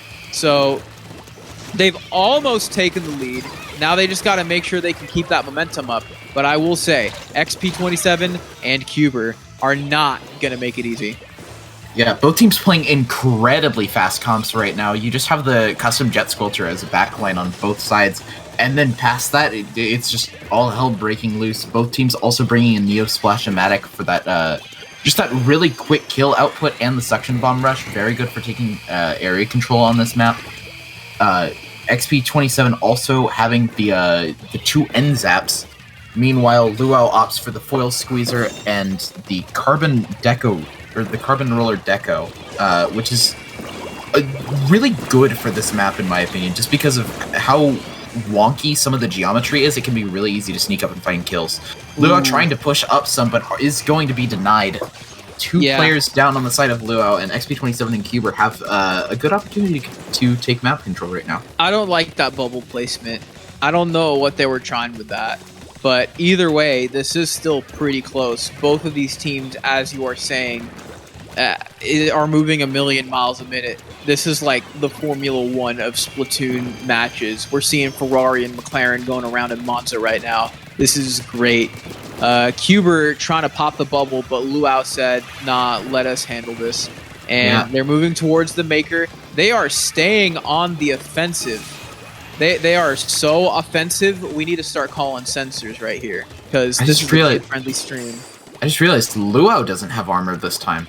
Yeah, but the fact that they don't have armor and the fact that they were able to keep repeatedly pushing is impressive. But right now it's XP27 plus Cuber on the push right now. That Stingray is not going to shut down the push, but it doesn't look like the members of XP27 are staying too far away from center.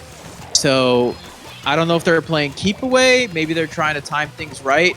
Burn was briefly thinking they were going to flank, and I would be exploring other entry points either way because going down the same area is predictable, and you just get a Stingray to the face as a result. Yeah, that was actually Cuber on the Rainmaker, which is something that is not always seen. I know a lot of teams like to have their support player carry the Rainmaker just because a lot of times they can afford to have the extra swim speed. But Cuber holding the Rainmaker also meant that they couldn't use that Stingray, which I think they would have liked to have if they were actually trying to push. So it seems like XP27's main goal is just keep Luau out of mid and keep themselves out of trouble right now instead of trying to push further up. Luau, though, does have all 4 players and 2 specials to work with. The Autobomb Rush going to be popped right now, but the counter Stingray going to be a big nuisance on the side of XP27 plus Cuber, actually going to take out the Rainmaker. Luau also losing another player in the process. XP27 plus Cuber has all of their members up, and they're just trying to kill the clock at this point. Yeah, and I mean they're comfortably able to. The Rainmaker's still in center. They really could just like wipe. Well, it's not easy to wipe, but they could just like win a lot of engagements, pick up the Rainmaker, and then just try to play keep away. But with 20 seconds, Fern's gonna try to run it. Drifty taking cover. That Stingray, very well timed, popping the Rainmaker at pretty interesting location. Oh, it dropped down, but okay. They have to pick it up because, yeah, only 5 seconds. Oh, but they keep shutting it down. XP27 is just giving them trouble.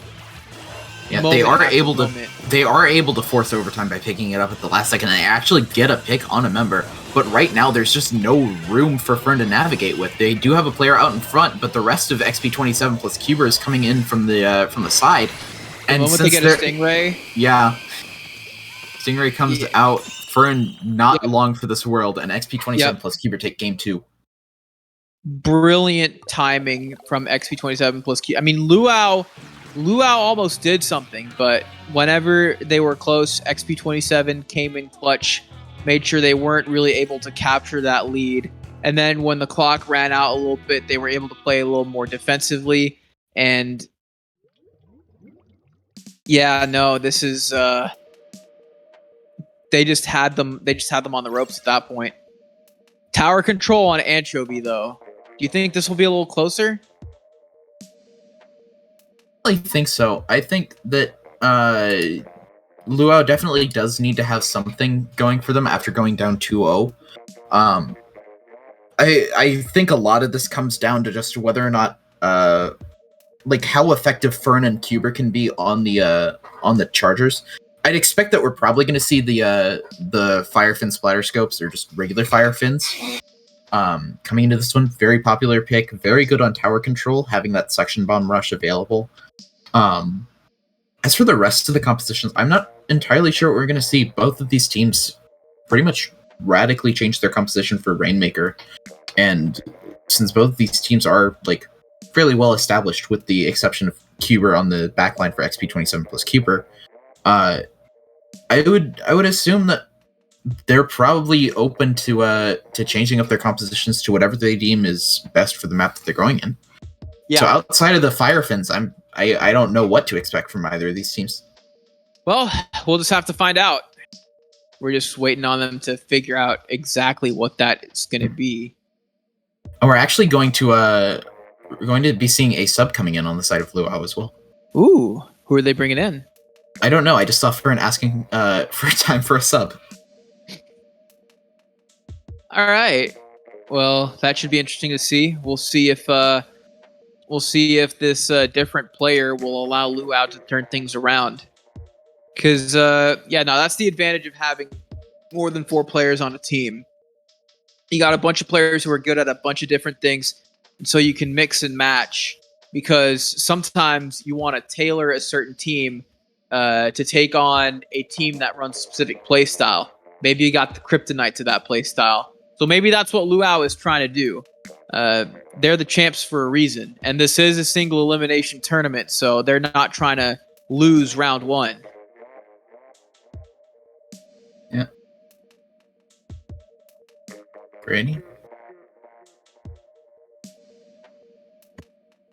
So I'm just waiting for a bit for the other. Yep, we're just waiting on them to join.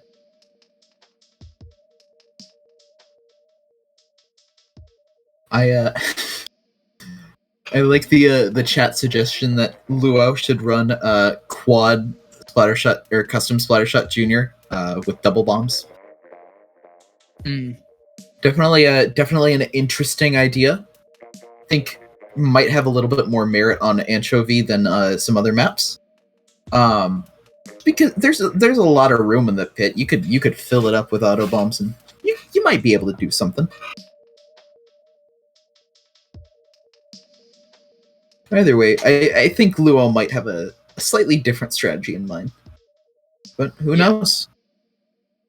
Who knows indeed. Well, all I know is I'm going to have fun finding out.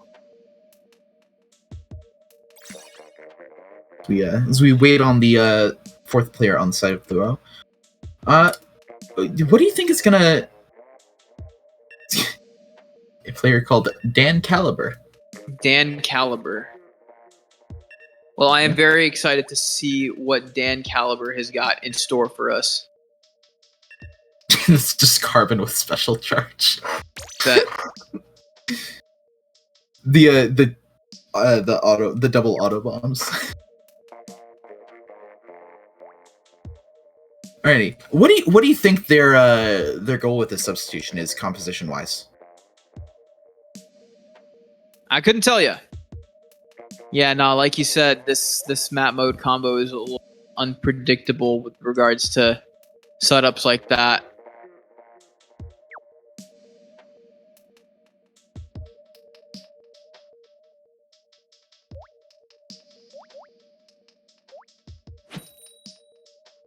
Alrighty. Just a little bit longer. Thank you all for your patience. We promise it's worth the wait. Let's see. Tower control, Anchovy Games.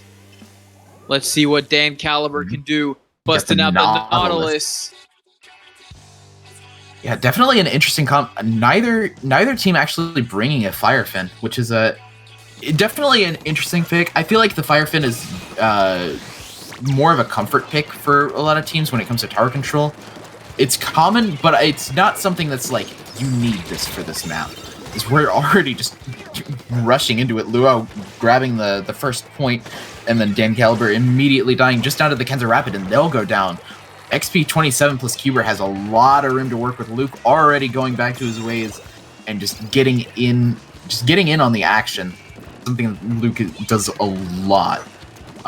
He has the missiles at the ready, but the rest of XP27 and Cuber don't have their specials yet. As we oh wait, no, Cuber's just busted out the Stingray. Yep. I think they got it. Stingray on the tower. That's always super funny. Yeah, I think they got it like right as I said that. Commentator's curse never fails. Yeah. So Luau does manage to hold on defense, only letting XP27 plus Cuber go down to 65. Specials coming out, the baller being used to establish some more control on offense, which I really like. It's not like when you think of offensive-oriented specials, the baller's not always one that you think of, but it definitely has its uses. Yeah. Right now, they're just having a tug of war over this tower, but it looks like Luau is winning out. Yeah, now they've got a position on top of the spawn of XP27 plus Cuber, and they have taken the lead as well. They're going to approach that second checkpoint, but they got to make sure they avoid any flanks from the vantage point. Kami's trying to get that coverage with that suction bomb launcher, but the Stingray's going to disrupt them a little bit. They're keeping the tower alive, though. Ooh, and they've already crossed checkpoint 2. Staying alive like the Bee Gees, but you got to watch out. Silva's got those suction bombs on deck and armor in order to... Ooh. Oh! You never want to see that. 2-for-1 deal on a suction bomb. And yeah, Luau's and then the baller's going to go down immediately after. They So were XP close to that third checkpoint, though. Luau's starting to wake up a little bit. This is great. 2 minutes and 30 seconds. That's like 5,000 years in Splatoon time. So they can't necessarily play completely on the defensive at this point. But nah, this is... You gotta make sure you keep XP27 plus Cuber guessing. Because even if you do decide to play defensively, the same sort of stand your ground, hold base approach only works for so long. Yeah. Luau continuing to put some offensive pressure on Surskit on the with the vantage point with the Kenza Rapid Blaster, definitely going to be helping out, especially just with like area denial. Cuber trying to find the pick on Surskit, but going to have to be forced out by the torpedo. Baller being used again just as a massive bomb for area denial. And Luau just continuing to keep it rolling. It's a little bit slower, but it doesn't have to be quick since they're already in the lead. Silva going to go down to Surskit.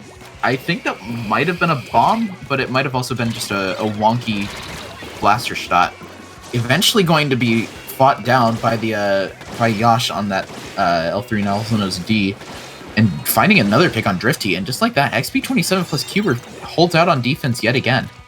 I'll say I've never seen a baller be used as a diversion tactic like that before. That dude was just going around in circles. I love that. But yeah, it looks like Luau has done a decent job of running out the clock, and they still have a checkpoint and some change up on XP27 plus Cuber, but the team might be looking to change that. Yash trying to deal with the Nautilus using the Inkjet, but that fails spectacularly. And now Luau is pushing the tower back to mid once again. 40 seconds left. You may as well play defensively. I was thinking they were going to try to flank with the Inkjet, but it doesn't look like that seemed to be the play. Dan Caliber just going to try to dip and dodge from the scope. All while Kami and another teammate just goes right in. And, oh, but they've got armor, so you got to be careful. Yeah, no, XP27 plus Cuber is desperate right now. They've got to get this push, and they've got to make it last. And they get another wild holdout on defense, but now they have to do something offensively. They have missiles and an Inkjet to work with, as well as that Stingray. Yash actually going to have the upper part cleared out by Cuber's Stingray, trying to find a pick with the Inkjet, going to find one, but mostly being used for area denial. Cuber under heavy fire from the Inkjet. They have to deal with that player coming around from behind, and they do. And this Luau isn't looking good. Might have just given up this game. And it's yeah, now they have XP27 plus Cuber hits the third checkpoint right at the end of the match, and what a clutch finish from them. Luau fought hard, but unfortunately they're not making it any further than this time. Yeah, just a really solid effort by Luau, but XP27 plus Cuber found the answer at just the right moment, and they're going to be moving on to the next round. Yeah, good stuff. Shame we never got to go all the way to 5 games, but that was definitely an action-packed set. And all of the games were, I mean, close enough, but yeah, no. If this is any indication of how the rest of the bracket is going to go, none of y'all are going to want to go anywhere. However, Alias and I to hand it off to our next round of casters. So we will Kraken and Astro on stream next yes. Feel. They're going to do great. I'm looking forward to seeing what's going on. But yeah, no, thank you so much for having us. We're going to cut to a break. When you hear voices again, it will be that of Astro and Kraken. Peace.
Hello, everyone. Welcome to SOS number 32.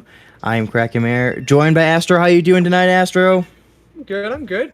You just woke up, though, I think. Yeah, I mean, I might have, but you know what? We are here. Woke up just in time for a great one between Summit and Indigo. What do you have to say about these teams, Astro? I mean, it's a good thing you woke up, my dude, because you really wouldn't want to miss it, right? So this is the top cut of SOS. Some like mid-high level to high level teams coming out every single week, and they're getting their practice on. And Summit and Indigo are actually one of the more even matchups, from what I understand, in this top cut that you're going to see. Rainmaker and Starfish main stage actually is going to be a little bit of a shakeup in that because it's going to be such a fast-paced mode on a map with so many chokeholds, and honestly, really, I feel like this match is going to come down to, yeah, you see the stalling right there from Barry. That's going to come entirely down to how well they're able to stall with that Ray here, because both teams are going to be not exactly just rush down per se. They're both going to be very opportunistic, but in a little bit different ways here. Yeah, both of the teams, of course, have won their groups at this point, so both these teams able to dominate the groups. And though I think Indigo had a little bit of shakeup, while Summit able to sweep it, I believe, off the top of my head here. So yeah, so a little bit of a fun one here. We almost missed this one out, and right now, a pretty neutral situation here. A little bit of a slight advantage for Indigo, of course. We're able to grab that Rainmaker, get a couple down on the side of Indigo, or sorry, on the side of Summit, excuse me. And right now, though, Summit able to have a great defense. You talked about these choke points in this one, and right now, Summit is holding the key positions to keep that Rainmaker from going forward. Actually, they're going backwards. Let me look how far backwards this Rainmaker has gone. This Rainmaker is in a very vulnerable position, too, in that corner, Astro. Yeah, no, absolutely. Look, they just held on to the Rainmaker a little bit too early. As a result, they were essentially fighting a 3v4 in mid. When that happens, you're more often than not just going to lose the engagement. He tries to sneak right through on the left side there, but to no avail. It is going to be 3 down and a 4th backing up to spawn. So now the entire middle section of the map is open and they're going to have all the space and time they need to start putting together a push, and there's an early pick with, oh, they do get stopped, but they are still able to get a nice little early push going to try to pad that lead just a little bit. Still no lead is safe, especially in Rainmaker, but you know, it's not over till it's over, but that's definitely a solid way to start. Yeah, I mean, a good solid start. You know, able to hold their initial push to, you know, it was ended up getting 12 points, but in the end they went backwards with it and then able to score all the way down 49 points, able to get into that choke point area. You know, a defendable push, still going to be a tough one to hold, but nonetheless here, Summit can't be too upset with the way they've played through the first 2.5 when every little inch they've given so far, they've been able to take a mile back. Still think there's an awful lot to be said right now about the state of the game, however, right? And I say that because, you know, Summit is going to have a lot less holding power, but they're going to have a lot more pushing power. But Indigo haven't got their one really big push off yet. And so they're not really relying super heavily yet on their holding power. They're waiting for that one opportunity. Because it hasn't happened yet, they've only got about 2 minutes left on the match to make it happen. Q is going to say, nope, it's not going to happen yet. And he's going to buy as much time on that right side of the map there as he can and just start diverting resources. That's going to open up mid for his team to start pushing through. The armor's going to come out, and once again, Summit is going to utilize their heavy pushing power. A nice pick with that Inkjet. That's 3 down, but the Rainmaker is stopped. So that's an important stop right there that is going to stall the game that much longer. The Ray coming out as well. So only down to 41, no further yet. Still, oh, I spoke too soon, all the way to 18. On Q comes in, able to score it down to 82 points. A really solid push on this map. You know, up to towards the top of that ramp, which of course is a major choke point on this map. And right now, this map is quite green in favor of Summit. Summit trying to hold the snipe here of their opponent. If they're able to continue to do so, they're going to dominate for quite a while. And it looks like they're going for another pick. Going to take a trade there. A pretty good trade for that matter, especially when the junior goes down on the other team. Q trying to come around that corner and get that sloshing machine. The machine does go down, so 3 effectively down for the side of Indigo. Summit going to go for even more points, able to get down to 14 remaining, and with 45 seconds remaining, it's going to be really tough for Indigo to get out of this one, Astro. Yeah, no, Indigo were banking really heavily on the fact that they would get a strong early push and rely on their holding power. Now, they are really equipped for this kind of situation. Their comp is not going to fare quite as well as Summit's would. You see one going down already. Make that 2. Make that a full wipe with 20 seconds left, and that's pretty much it. Now, all Summit has to do is basically bait that Rainmaker and just punish anybody who tries to cross that neutral point between both teams, and it's going to be over unless a miracle can happen. They aren't going to pick up the Rainmaker. 2 seconds left. The pop, however, they are able to pick it up. But is Q going to say no? He does. He comes up right behind and saves the game. Well, I mean, that was a good attempt there by Indigo. I didn't think they had a shot there to pop it, admittedly, at that point. And they managed to get there really quickly and grab it. But Q coming around the corner saying, you know, I just want the point. Let's not do this. Come on, guys. Good attempt. Great attempt, actually. That pop, I mean, that really shook things up. They had a chance had they just been able to move forward a little bit faster. The guys behind them would have just been kind of left to dry, and their only real choice would have been to jump back to spawn to make that stop. But luckily for them, you know, the Rainmaker just held up in mid, just barely long enough that they were able to get to it and get that pick to save the game. But man, that was actually a lot closer call than the overall, you know, how the match went overall. Like, it was a lot closer match than I was really expecting. Yeah, I mean, you kind of said it was looking to be a good one when we started this one, and we definitely showed that it was a pretty close one. It wasn't necessarily a complete domination by any means. Both these teams able to have at least some life in that one, but definitely for sure, though, I think Totally forgot who won all of a sudden. Summit. Yeah, I had to think about it a little bit. Summit here, absolutely having an edge right now, and looking to this one, I think they can hold quite well, and they're also able to move quickly. So they kind of shown that they can play potentially in both kind of fast-paced modes like Rainmaker that we just saw in Clam Blitz. But even our slower-paced mode, they could show they can hold for a while, which to me suggests they're going to probably do pretty well here on tower control, the Reef, and not too many changes, but we do see a Bamboozler come out.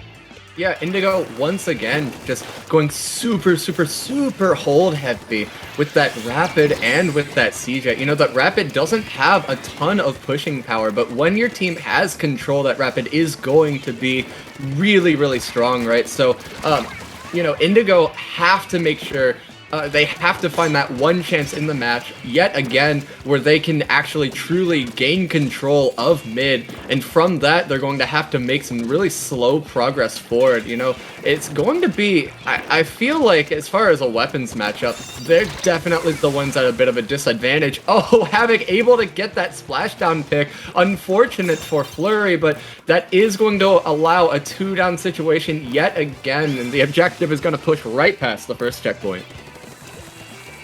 Start here, for Summit, already getting past that first checkpoint, as you mentioned, Astro, but they do have the Ray and the armor ready here for Indigo. So Indigo's gonna pop that at any moment. Here they go on the second checkpoint.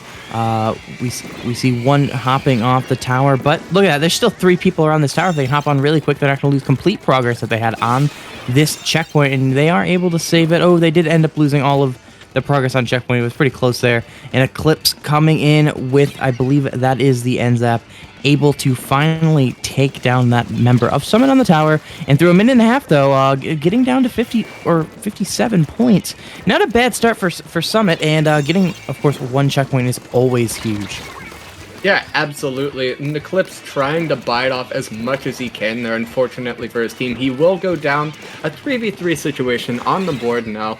2 respawning, essentially. So Flurry on the tower is going to be met with some missiles, however, so that is going to stall the first checkpoint for just a few seconds. Now, they are able to push it through, but with the machine behind them, they're going to have to be stalled yet again. Even if the machine goes down there, he did do his job. He allowed the rest of his team to get to the engagement.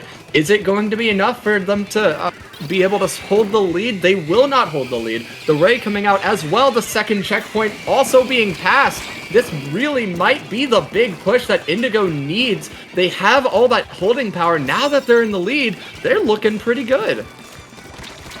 Yeah, first 2.5 minutes of this game here, getting, of course, a nice 70-point score, getting past 2 checkpoints in that their initial push, effectively, and really solid push here by Indigo, able to kind of snowball that for quite a while, using those specials to their advantage, and of course they managed to get Summit players down, so Summit players did not have any specials when they came back in, and unable to defend this one, and so now they're having to make up a considerable lead, though not an impossible one to overcome. Yeah, a really sneaky bomb kill there. Now that's 2 down on the side of Indigo. Make that 3 down. The Ray is going to come out, but all that's going to do is stall the tower just a little bit. The rest of the team, however, is kind of disconnected from the tower. They're going to have to fall back. That's actually going to allow Indigo some space to start. Oh, Havoc with the splashdown and the denial. They might take the lead, and they do. A 3-down situation on the board for Indigo. 2v1. Make that pretty much a full wipe situation. They are pushing through that last checkpoint. That holding power did not do Indigo very much good. After all, unfortunately for them, Eclipse doing everything he can, but it's going to be a KO. Oh, good old tower slide, a fun built-in feature to help mitigate any sort of latency and lag. And there it shows its head in having a KO here for Summit. And we are already 2-0, Astro, in this set. Indigo is showing, again, they have life, but they just cannot overcome Summit in this one. And even the scoreboard shows that Summit getting more KA totals than Indigo, and a lot of those are on offense compared to Indigo, which has been a little bit more on the defensive side for most of these games. So a lot of the kills are coming on defense, which have a little less meaning to them than the offensive ones. I'm not really so sure defense is a great a term. I mean, you have a lot of holding power and you have a lot of retaking power, right? But you can just choose not to take the engagement for a certain period of time. You know, you don't have to put up this giant wall of defense if you don't need to, unless it's Rainmaker. And even then, it's really kind of holding power. There's stalling into a hold that you can definitely do. Unfortunately for Indigo so far, they're really kind of just beating themselves. They're really playing well, but they're putting themselves in situations where their really heavy holding comps just aren't going to excel. Once again, Clamblitz on Inkblot Art Academy. I mean, a really heavy holding comp. I'm kind of curious how they typically plan to make that work here, and so I'm actually quite intent to watch this one closely and kind of analyze it. But I think Summit's going to come away with the 3-0 to open up this final bracket. Yeah, well, not really quite open it because remember. Yeah, this you're is right. You're round right. two. This is our top 4, so not quite opening it up, but nonetheless, here I definitely agree. This map is going to be one that's interesting where these holding comps can do, and they can do quite well in this one because this was a very choke heavy map here. You have basically 2 ways to push. You kind of have a third sneak around, but it kind of ties into the ramp there. So usually, if you can defend the ramp, usually you can also defend the wall as well. And then you have, of course, right up the middle. So you have basically more or less those 2 ways to kind of push here. And so a defensive map or kind of a map or a, sorry, not map, but a comp that can hold very well can kind of hold those 2 locations and hold their opponents back unless they can throw everything at them. And so, as you said, it's going to be quite interesting to see if they're going to be able to use the way their comp is built and hold quite well. And I'll tell you what, though, an Explosher is quite good at holding. Yeah, Explosher, that's kind of exactly what it does. I'm a little bit surprised to see Summit come out with a little more holding power in this case, but Explosher does excel on this map. It definitely has its place here, so I can also understand the pick as well. A bit of an aggressive Explosher as well in this case. Baller pushing forward with an Expo. You don't see that too often. Hey, you know what? You got to do it sometimes. You got to push forward with the rest of your team, and we still see them in their... they were in there for quite a while, going down finally, but hey, you know what? They scored a few more extra clams there, getting a total of 32 points. Oh, make that more. I think Q's still back there. Yep, Q able to get even more points, make that 41 points. So 7 little clams and 1 power clam. So not a bad push by any means, and it keeps Indigo from having able to just quick score back on them here with 2 power clams. They're gonna have to score more than 2 regular power clams, and I think that's the key there. Sometimes just getting, you know, a little bit above more than a certain amount of power clams, I think that is super valuable.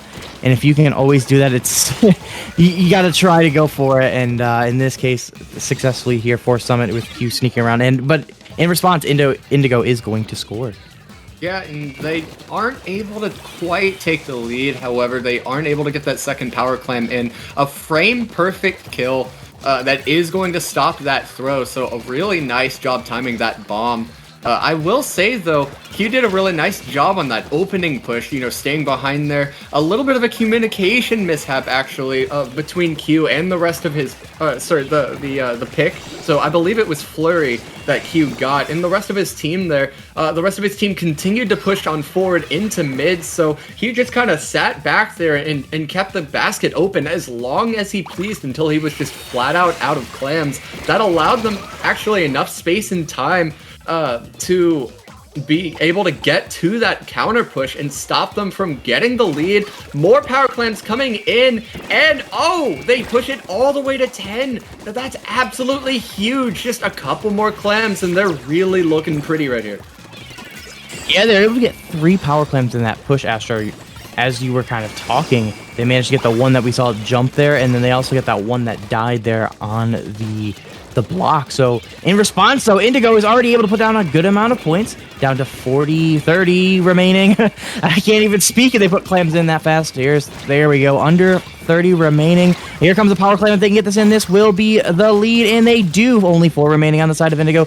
2 regular clams will do it, but it does look like this. Oh no, the push is not over. Indigo is able to take a game in this set, Astro, and potentially a momentum swinging save here by Indigo, and potentially this could be the momentum building so they can go to grand finals, because if not, they can't. If they lose the next two, either of the next two, they're going home. I definitely understand the double slosher pick here. Inkblot Art Academy definitely will play well to that, but moving towards a little bit more of a stall heavy comp and playstyle as a team actually is just, I feel like it's what lost them that match. You know, if what you were doing was working so well in the first 2 matches, just continue to play to it. Don't, you know, play to what the other team is going to do better than you. They have more stalling power than you. You know, that Explo can only do so much, even on Inkblot Art Academies. So, Splat Zones on Mako Mart, we'll definitely see a little bit of a shakeup. We'll see if Summit will switch right back to what they were doing so well earlier, but, you know, they're just utilizing much better firepower and crossfire through a full force team engagement, and are just able to really work around any sort of spacing and stalling quite well. We're gonna already jump right into this match, actually. Wow, another stalling combo. We're gonna see the E-leader come out. Oh, Barry, you're gonna bring out the E-leader. Okay, Barry's tired of this. Barry's like, nah, we bring out the E-leader. Explosher, no more.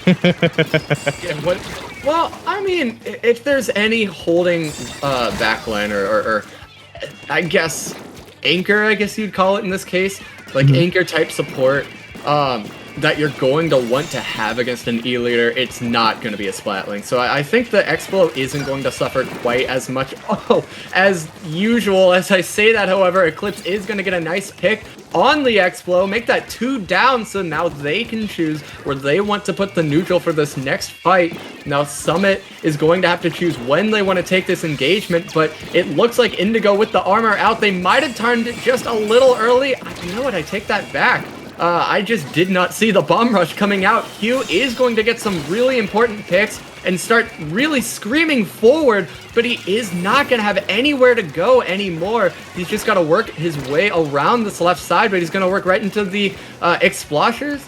No, that looks like a Tri-Slosher shot, actually. The Tri-Slosher's burst bombs, and that's going to stall him on the left side. That is going to allow Indigo just enough time to start deciding where they're going to divert resources for this next retake. The Tri-Slosher is currently using their burst bombs like an Explosher shot, so I understand why you may be confused by that one, Astro. But Indigo going to be able to take this back here, getting 3 members down, and there's just a Splash remaining. Splash, though, able to have their bomb rush. If they can get out here alive, which they will not, they will go down to the burst bomb from the Tri-Slosher. But that would have been huge if they were able to jump out with that bomb rush. Again, another 2-down situation, really a 3-down with the 1 jumping out.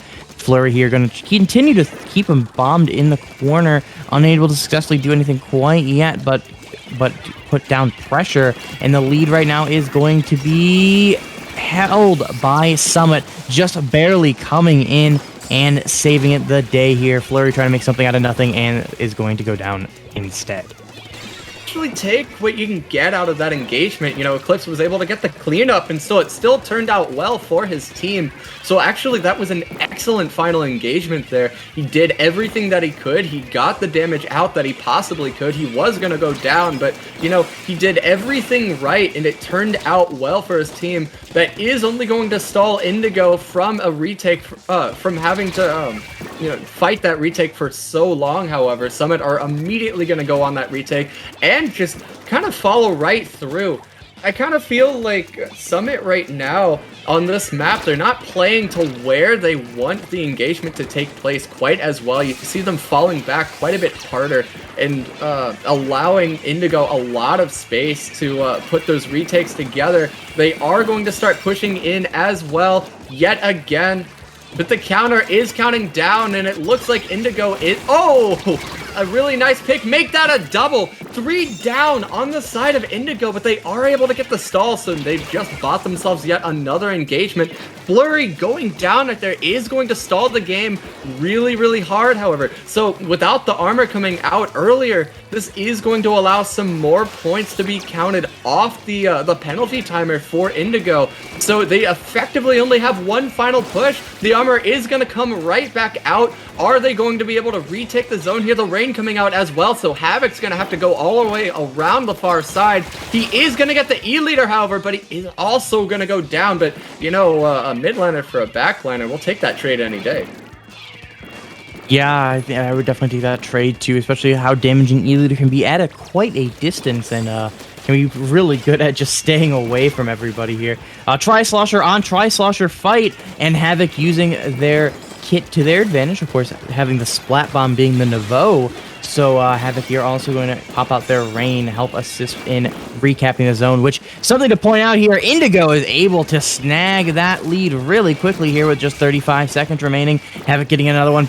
2 members down on the side of Indigo, but armor does come out in response. And of course, the second armor is about to come out here from the Tri-Slosher if they allow it to. And it does here. 30 seconds remaining. 5 on the penalty here. Comes more jump-ins, and it looks like the lead is going to go to Summit. Havoc doing what it can here, combining with Q for another pick. E-leader to be able to get one. Fighting, painting. Who's going to get one? Another pick in the zone. The zone stays in favor of Summit, but Indigo finally caps it here with 5 seconds remaining. Yeah, it looked like Indigo actually gave up lead right there because they timed that retake just about 3 or 4 seconds too early. As a result, they were going to have to fight in a man disadvantage that just did not play well to their favor. All of the ink mines coming out all over again. How many times? Summit's just thinking to themselves, how many times do we have to cap the zone to cap the zone? But eventually, they'll cap the zone enough times to actually cap the zone, and they'll come away with the 3-1 win on the set. Sure, we're going with that. That was proper English. Nonetheless, what matters most here is the fact that Summit is able to win this set 3-1 over Indigo. Indigo there having a little bit of life there, especially starting from that Clan Blitz Inkblot Art Academy game. You know, they weren't necessarily completely out of the first 2, but I think there was a clear advantage for Summit. But Indigo in those last 2 definitely put up a really strong fight, trying to come back here, but I think it was just a little bit too late for turning on that switch there, Astro. Yeah, you know, it was a lot closer than it probably could have been. I will say Summit should definitely hit the books here and see what they were doing so well in the first 2 and how the adjustments that they made actually made the games a little bit closer against what Indigo was doing. So a really good learning experience, and that's definitely what we want to see for teams playing in SOS in a practice tournament like this one. So really good stuff. We are, however, going to move right on to Summit versus chadhouse, or Madhouse, actually. The wonderful name is courtesy of Ross, of course. But I coach these thought about guys. cutting you off there. I know Madhouse. I was just about to say, hey, Astro, don't freak out. You got your team that you coach here in grand finals here. And yes, chadhouse again appearing in a grand final set for IPL. They've done quite well recently. I believe it was 2 weeks ago they swept both SOS and TG for a week, which is quite rare. I believe that's only maybe happened one other team. You know, not everyone plays in both, of course, to begin with, but even then it's still difficult to win 2 tournaments back to back. And they had to go through some pretty solid teams, so it wasn't necessarily that they were just like, yeah, we're better than everyone else, boom, easy victory kind of situation. They played some pretty solid other Division 1 teams, I believe, like Micklin was one of them. Micklin Div 2 or Div 1, I might be wrong on that one, but yeah, okay, so Micklin was there. I think there was another Division 1 team they had to go through in SOS. They had to go through 2 Division 1 teams, and even TGA, they had to go through 2 as well, I believe. And so they didn't necessarily have the easiest road, but they were able to do that. So credit, of course, to Madhouse here, nicknamed Chadhouse today. They're trying to show that they are the Chads and win another SOS. The name is actually a kind of a courtesy of they're playing with Nick today, who is going to be on the LAN roster for Riptide. So they're just getting a little bit of early practice in, just trying to work a little bit of synergy with Nick before starting to really much more heavily work on things in the following, next 2 weeks or so, and really start deep diving there. Yeah, so it's definitely not like Madhouse at full force per se. Essentially, it's Madhouse with a sub, but definitely Madhouse with a friend is still a pretty fun team to watch, I think. I might be a little biased. Summit, however, is also going to be a really interesting team to watch. We just saw what they can do. They're able to make that switch between kind of really hold heavy and being able to really maintain strength over that crossfire quite well. And they're able to do so without any sort of miss in their step as well. So they're really able to make adjustments and be very flexible as a team on the fly. That's definitely a good asset to have. So we'll see how the two teams are going to be able to adjust to each other, especially considering Nick, Madhouse is playing essentially with the sub and trying to learn how best to play with them as well. So I actually think Summit might have the upper hand here. Yeah, it's gonna be a fun one to watch for sure. And you kind of mentioned Riptide. Hey, if you're on to Riptide, find me. I may have some goodie bags. I always do. Anywho's, not going too much into goodie bags. We're gonna be focusing on Riptide when we get closer to September. Right now, though, I will credit Chadhouse. Good thing you were already practicing. Already a good thing. It's gonna help you go into that LAN ready to go. But we're going to be focusing right now on Rainmaker Blackbelly Skate Park on an online tournament, specifically SOS 32. And you know what? This is always a fun one, no matter if this is pre-patch or post-patch. This map can definitely go quite quickly, and there's pretty much 3 viable routes on this map, and I really love this one because of that, Astro. Well, it's not just that. This map in Rainmaker is just absolute mayhem. Where's the neutral between the two teams? I don't know anymore, but 3 people are down. We're in their now. We won. It's over. I mean, you blink and the match just ends like that, unless you have a million stingrays on this map, just stalling as hard as they possibly can, just churning out as many rays as they possibly can, just to keep the game going longer. Not even necessarily to stall objective hard enough to actually do much for their team, but just to keep the game going longer, to take out take out less variables and have less fluke wins in a set. This map is really, really fun to watch if you're a viewer, and it's also a really fun map to commentate because it's just crazy. I'm really, really excited to start this set with it. Yeah, I mean, it's always a fun one when you start. I think this is one of the most popular. I have to go back and look at the data from different locations and different polling on the maps, but I believe this might be the most popular Rainmaker map. As weird as it sounds, is one that was quite hated for a long time prior to the changes because of how fast it could flip in a moment. To see it now one of the most popular maps, they really did a good job here by the developers, or the developers did, on improving this map and giving it a little bit of a second life. And it's just a really exciting one. Lots of areas to go about. No team necessarily really has a super clear advantage because, other than like Slosher, isn't anything that's really dominant on this map. Like some other maps where you have like a few different select groups of weapons that are super dominant, and it's just like, that's not quite as fun. At least this one, Sloshers are there, but even then, by the time you get towards the pedestal, Sloshers are a little bit weaker compared to something like Splat Zones or Clam Blitz on this map. So it gets a little bit more balanced out once you get closer to the goals. And yeah, look at that. We do see a Slosher on both sides, Astro.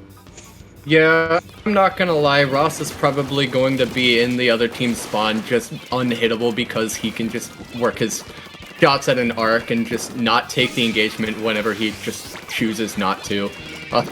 As long as he's got a little bit of paint behind him, as we see one go down on the opener on both sides of the map. That is Nick down and Ross down on the slosher as well. So Zij is going to have to start backing up here, make that 2 down. That is a full wipe to open up this set. And wow, really strong start from the side of Summit. Exactly what I was talking about early on, that a little bit of a disconnect with Nick is going to cause just enough space for him to go down on the opener. They are going to push all the way to 24. Nick is going to come right back in with a nice cleanup, so saying, hey, you know what, mistakes happen, but I'm coming back with that nice pick. But Summit, a really strong opening push to really start off this match.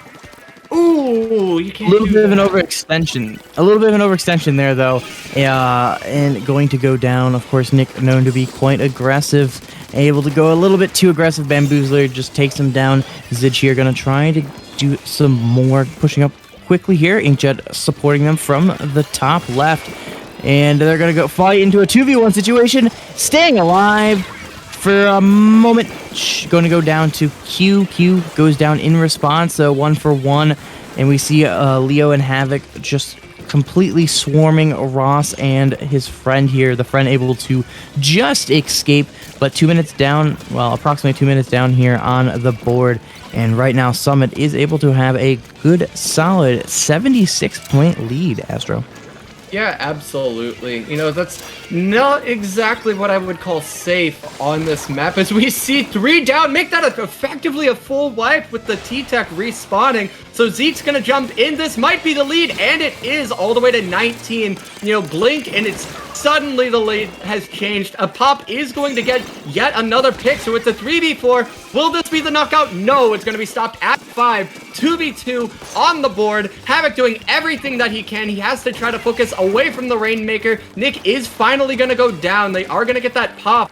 And it looks like the other Madhouse member is going to fall right back into mid. So they will get that cleanup, but all the way to 5. Really strong push, but remember, guys, it is Black Belly, and a KO can just happen in the blink of an eye. You won't even see it coming. Oh, Q getting a really nice opening push pick on Nick with that Inkjet. That is going to open things back up, but Zeke is going to get a counter pick himself. Is he going to be able to do anything against this machine? He's actually going to back up out of that engagement and just take it again, call for help from his teammate, and it looks like that is indeed what happened. Now they're able to start taking this engagement one at a time in mid. Now it's going to be interesting to see exactly where and how they want to take these engagements from this point on. They are working the neutral point a little bit far at the moment, so this might not work too well in their favor, but because the Rainmaker is on the left side of the map, they will have to essentially forego any sort of real holding power and just try to push as hard through that alley as they can.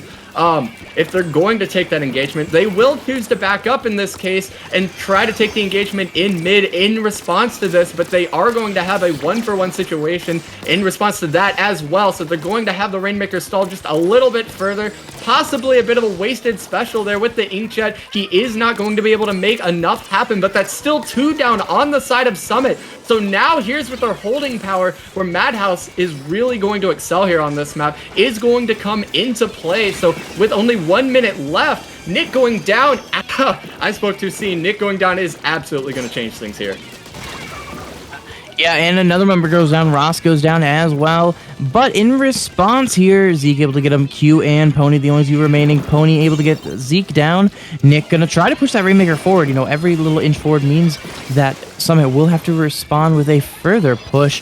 Ross here on the support on the left side, unable to get anything, but they are able to hold a good, 15-20 seconds there of the timer goes off with Madhouse pushing forward. But the big thing to note is that was a complete wipe there, a little bit of a staggered wipe, but nonetheless a wipe, and that allowed Summit to get a lot of paint. But in response, Chadhouse able to get that pick and keep the Rainmaker on the opponent's side, and on top of that, they're going to get that pop here. just 3 members up, make that 2 members up on the side of Summit. Zeke here with their charge fully ready. The splash out gets canceled. Really good shot there. And this is over. Chadhouse able to take a 1-0 lead, Astro.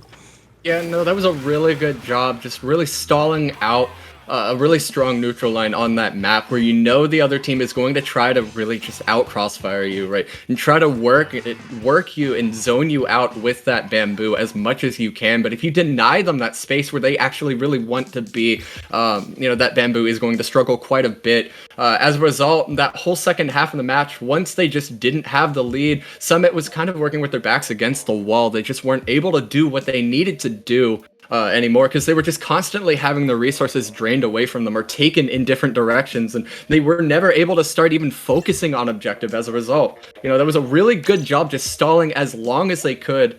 And 3 going down at the end, but it was almost by design, if you will, because the 4th one was able to get the rest of the team in so quickly and so close to mid that they're able to not even allow the other team any sort of breathing space, because what are they going to do? Immediately take that engagement and ignore objective, or immediately pick up objective and have to take that engagement about 3 or 4 seconds later? Now that's going to allow you a little bit of time to respawn. So yeah, that was a really solid job overall. So I'm definitely happy with how my team played.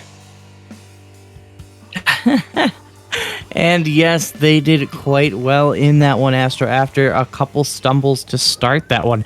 It's not necessarily how you start, it's how you finish, right?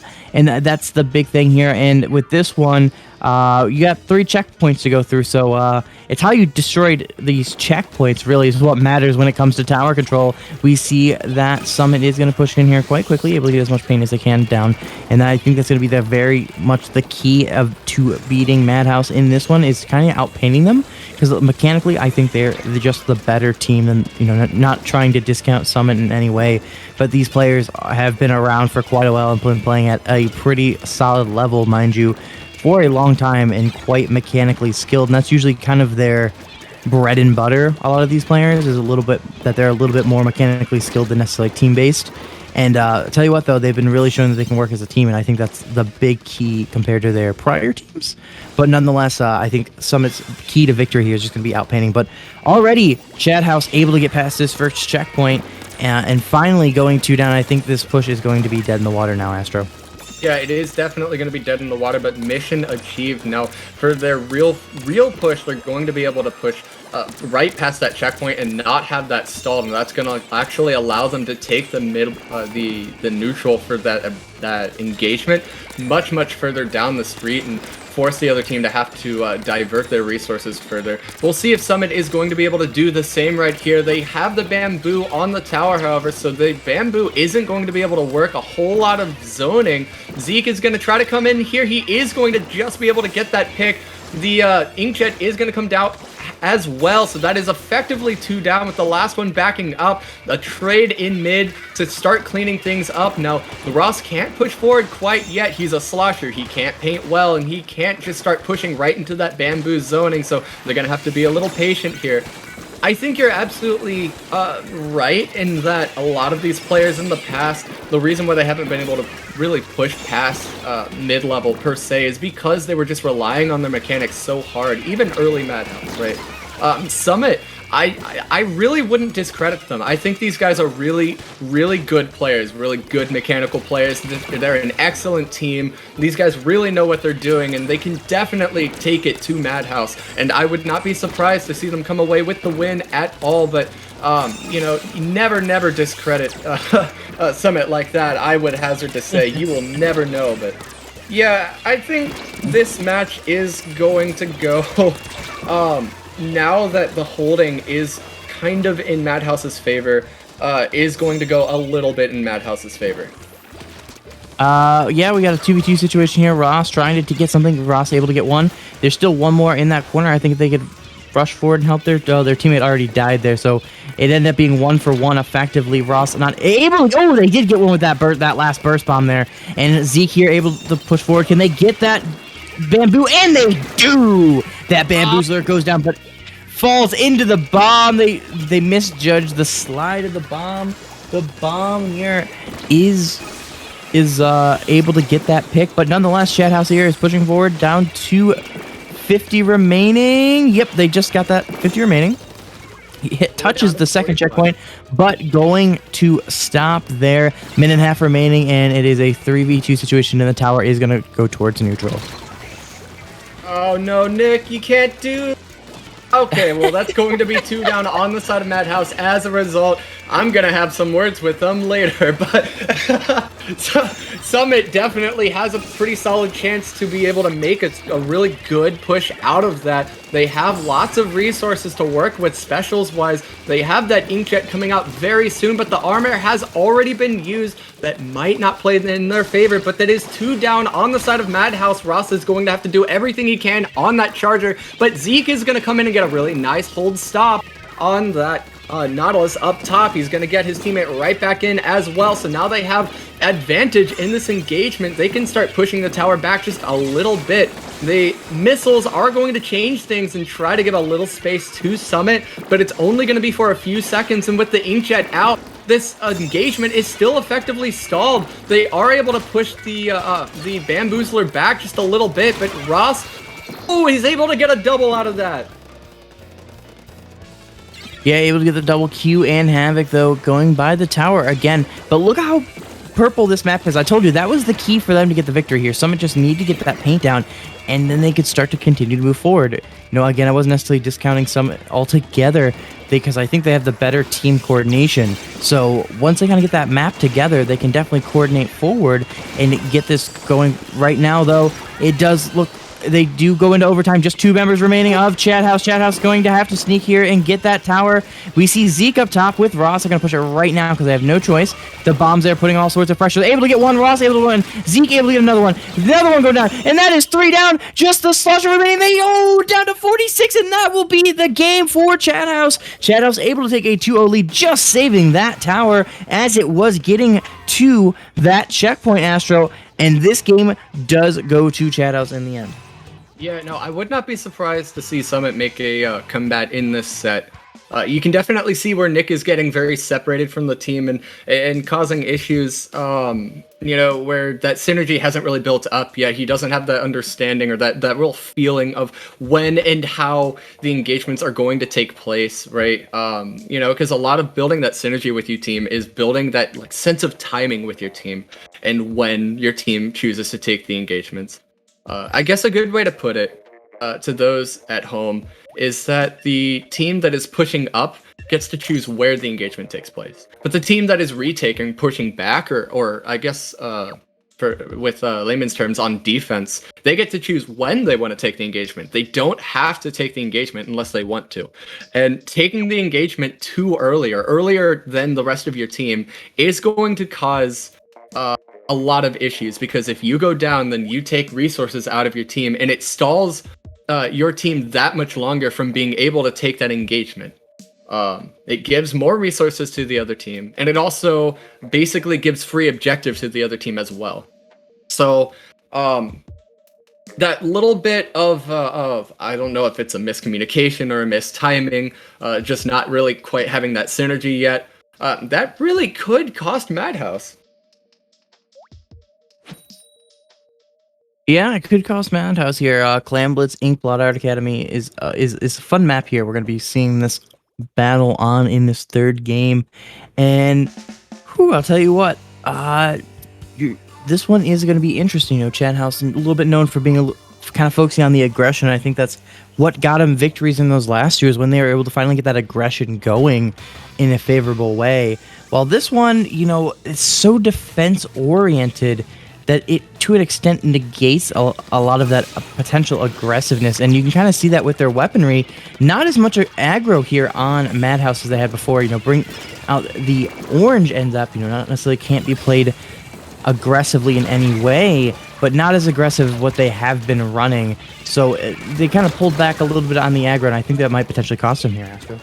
I don't really think so. You know, Madhouse, so they play at a very fast pace, but I definitely would not say that Madhouse is just an innately, truly aggressive team per se. I think they're one of the really big focuses on the team is being able to play at a really fast pace while also being able to be really flexible about when and how you actually take engagements in fight. Flexibility it has been a really big focus for the team as of late.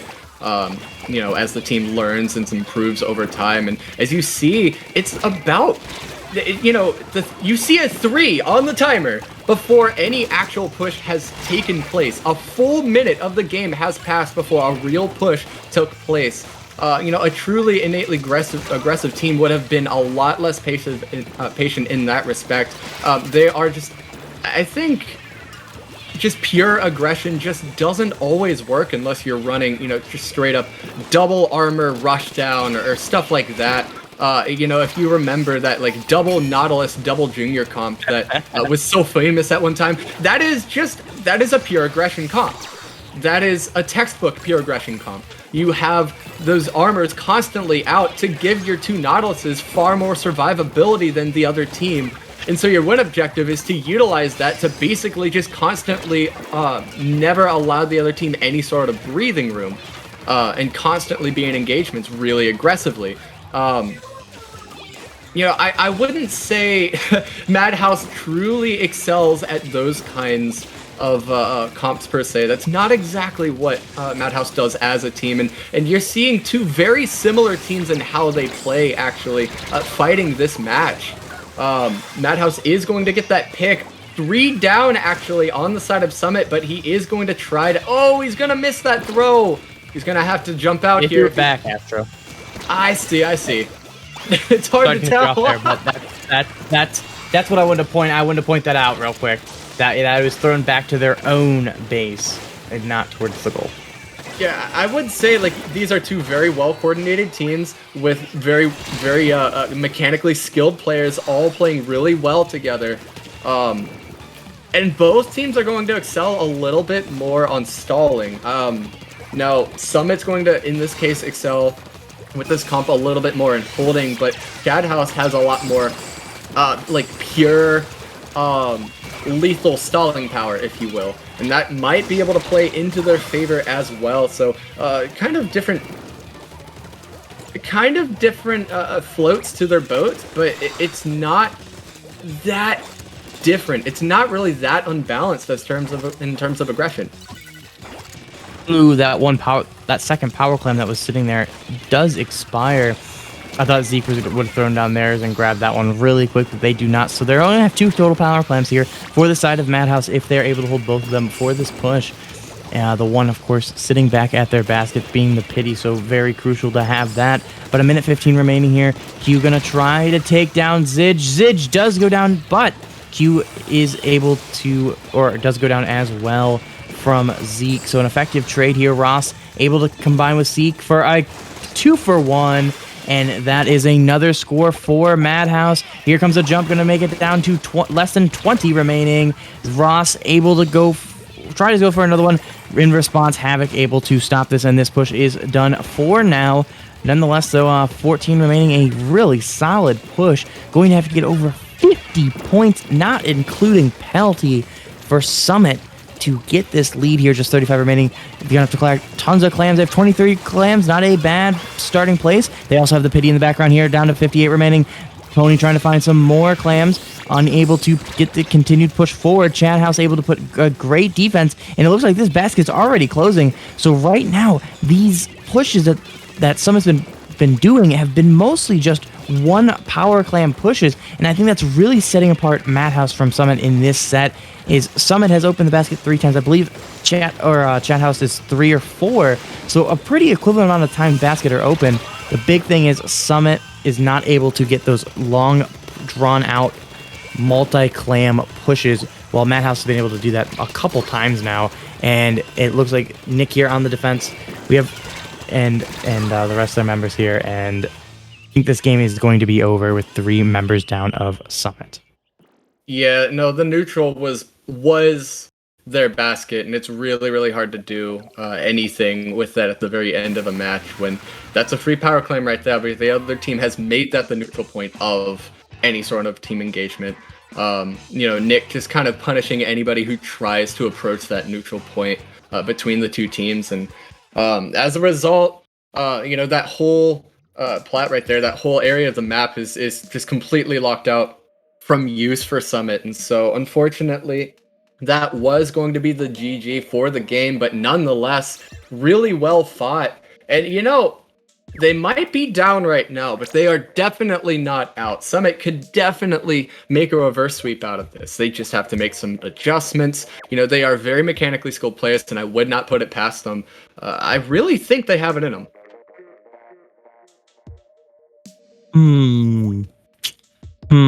Astro. Okay. We should. Let's have a reverse sweep for the funsies, right? Who doesn't love seeing a reverse sweep, right? Or at least going to game 7, right? That would make it really exciting. I will love it. I want to see my boys win. But let me put it this way. Let's imagine if Summit was able to get game 7, but chadhouse still gets the victory. That would be fun and exciting, wouldn't it? Okay, any game 7 is fun, unless you've been playing a tournament for like 12 hours straight, in which case a game 7 is kind of depressing. But luckily, that's not going to happen tonight.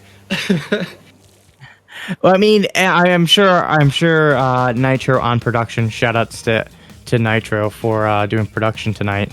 Would love if it was a 4-0, and I know these players would love if it was a 4-0, just so they could go home and go to bed, being past 11 o'clock Eastern here on a Wednesday night, with some people still having summer classes and such, either for college or for high school, whatnot, and then others having work, etc. I being one of those. Ends up here going to go down, 3 members down on the side of Summit. chadhouse here going to put a good forward neutral position, making this map quite purple, and that is huge. Getting those areas to move around, absolutely amazing. Able to respond anywhere that Summit is going. Astro. You know, I wouldn't say like that engagement, that 2v1 that you saw on the left, that was a unfortunate bait. They tried to pull off a bait in that engagement, but it just didn't quite work in their favor because the junior did go down. Now, that was a really important pick because it stalled the armor for a significant amount of time. That was going to be Summit's chance to really start to, put together a retake on the next engagement, but they did, unfortunately for them, go down. This really is not going in their favor. 2 down with 30 left remaining on the objective. The zone is counting down, but they are able to get a pick, make that 2 down. Will it be enough? They're going to hold as hard as they can. The bombs coming out. They're going to push right over the bridge. The missiles coming out as well. The counter all the way down to 7. They do just in time cap the zones and retake objective. I feel the pain of Nitro right now as he was ready. He thought he had a chance to go to bed. I'm just messing with you, Nitro. 3 minutes remaining on this one. A quick recap here by Madhouse in response to Summit able to recap themselves. So just kind of a neutral back and forth moment here at the 3-minute mark. Q getting blasted into Zidge.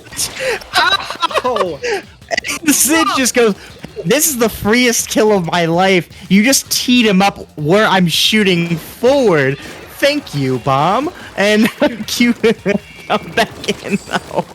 That was a great kill.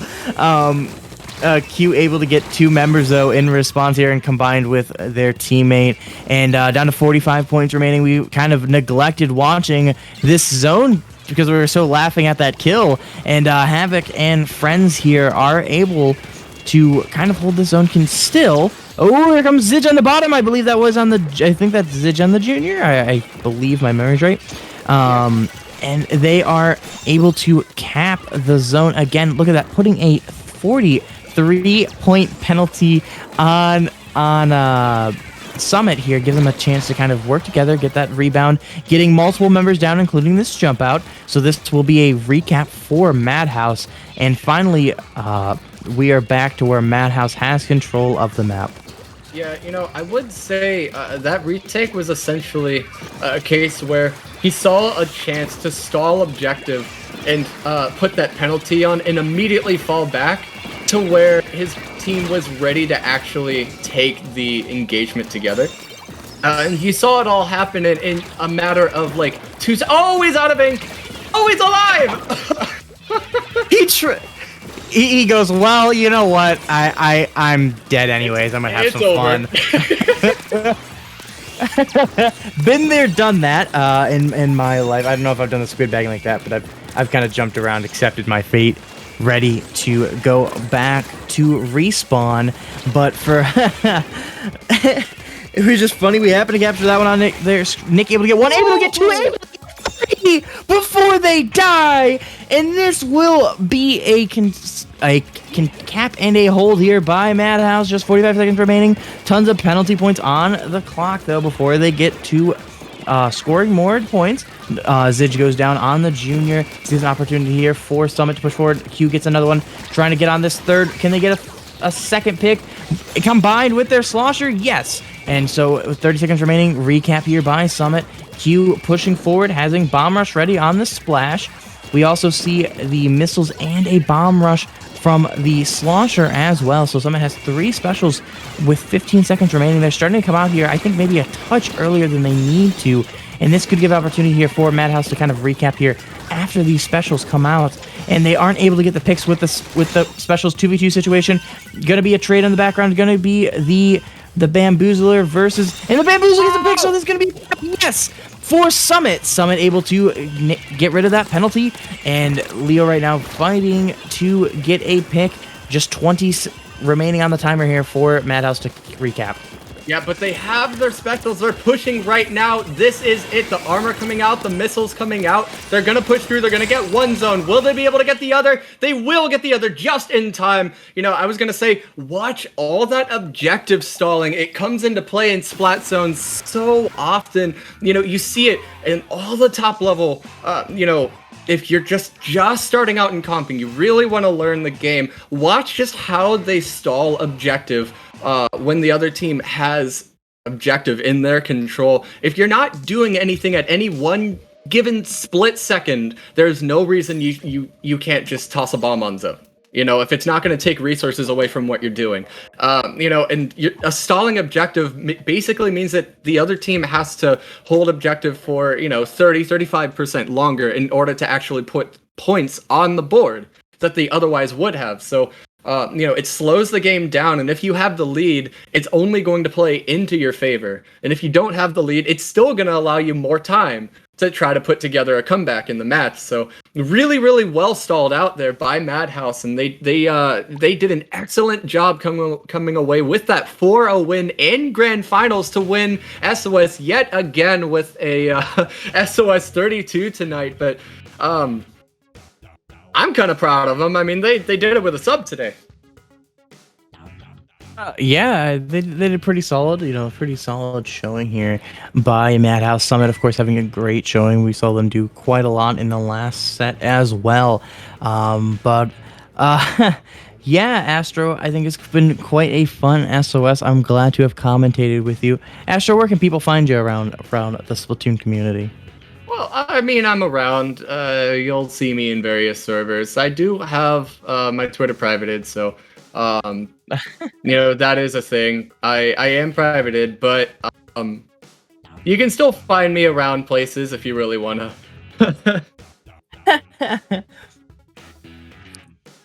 And of course, I want to give a shout out to Nitro here, doing production yet again, and of course the staff doing SOS. Appreciate you guys. Another fantastic week of SOS. But nonetheless, we will be back next week with SOS 33. I am Kraken Mare, and we will see you next week, as I just said, with SOS 33.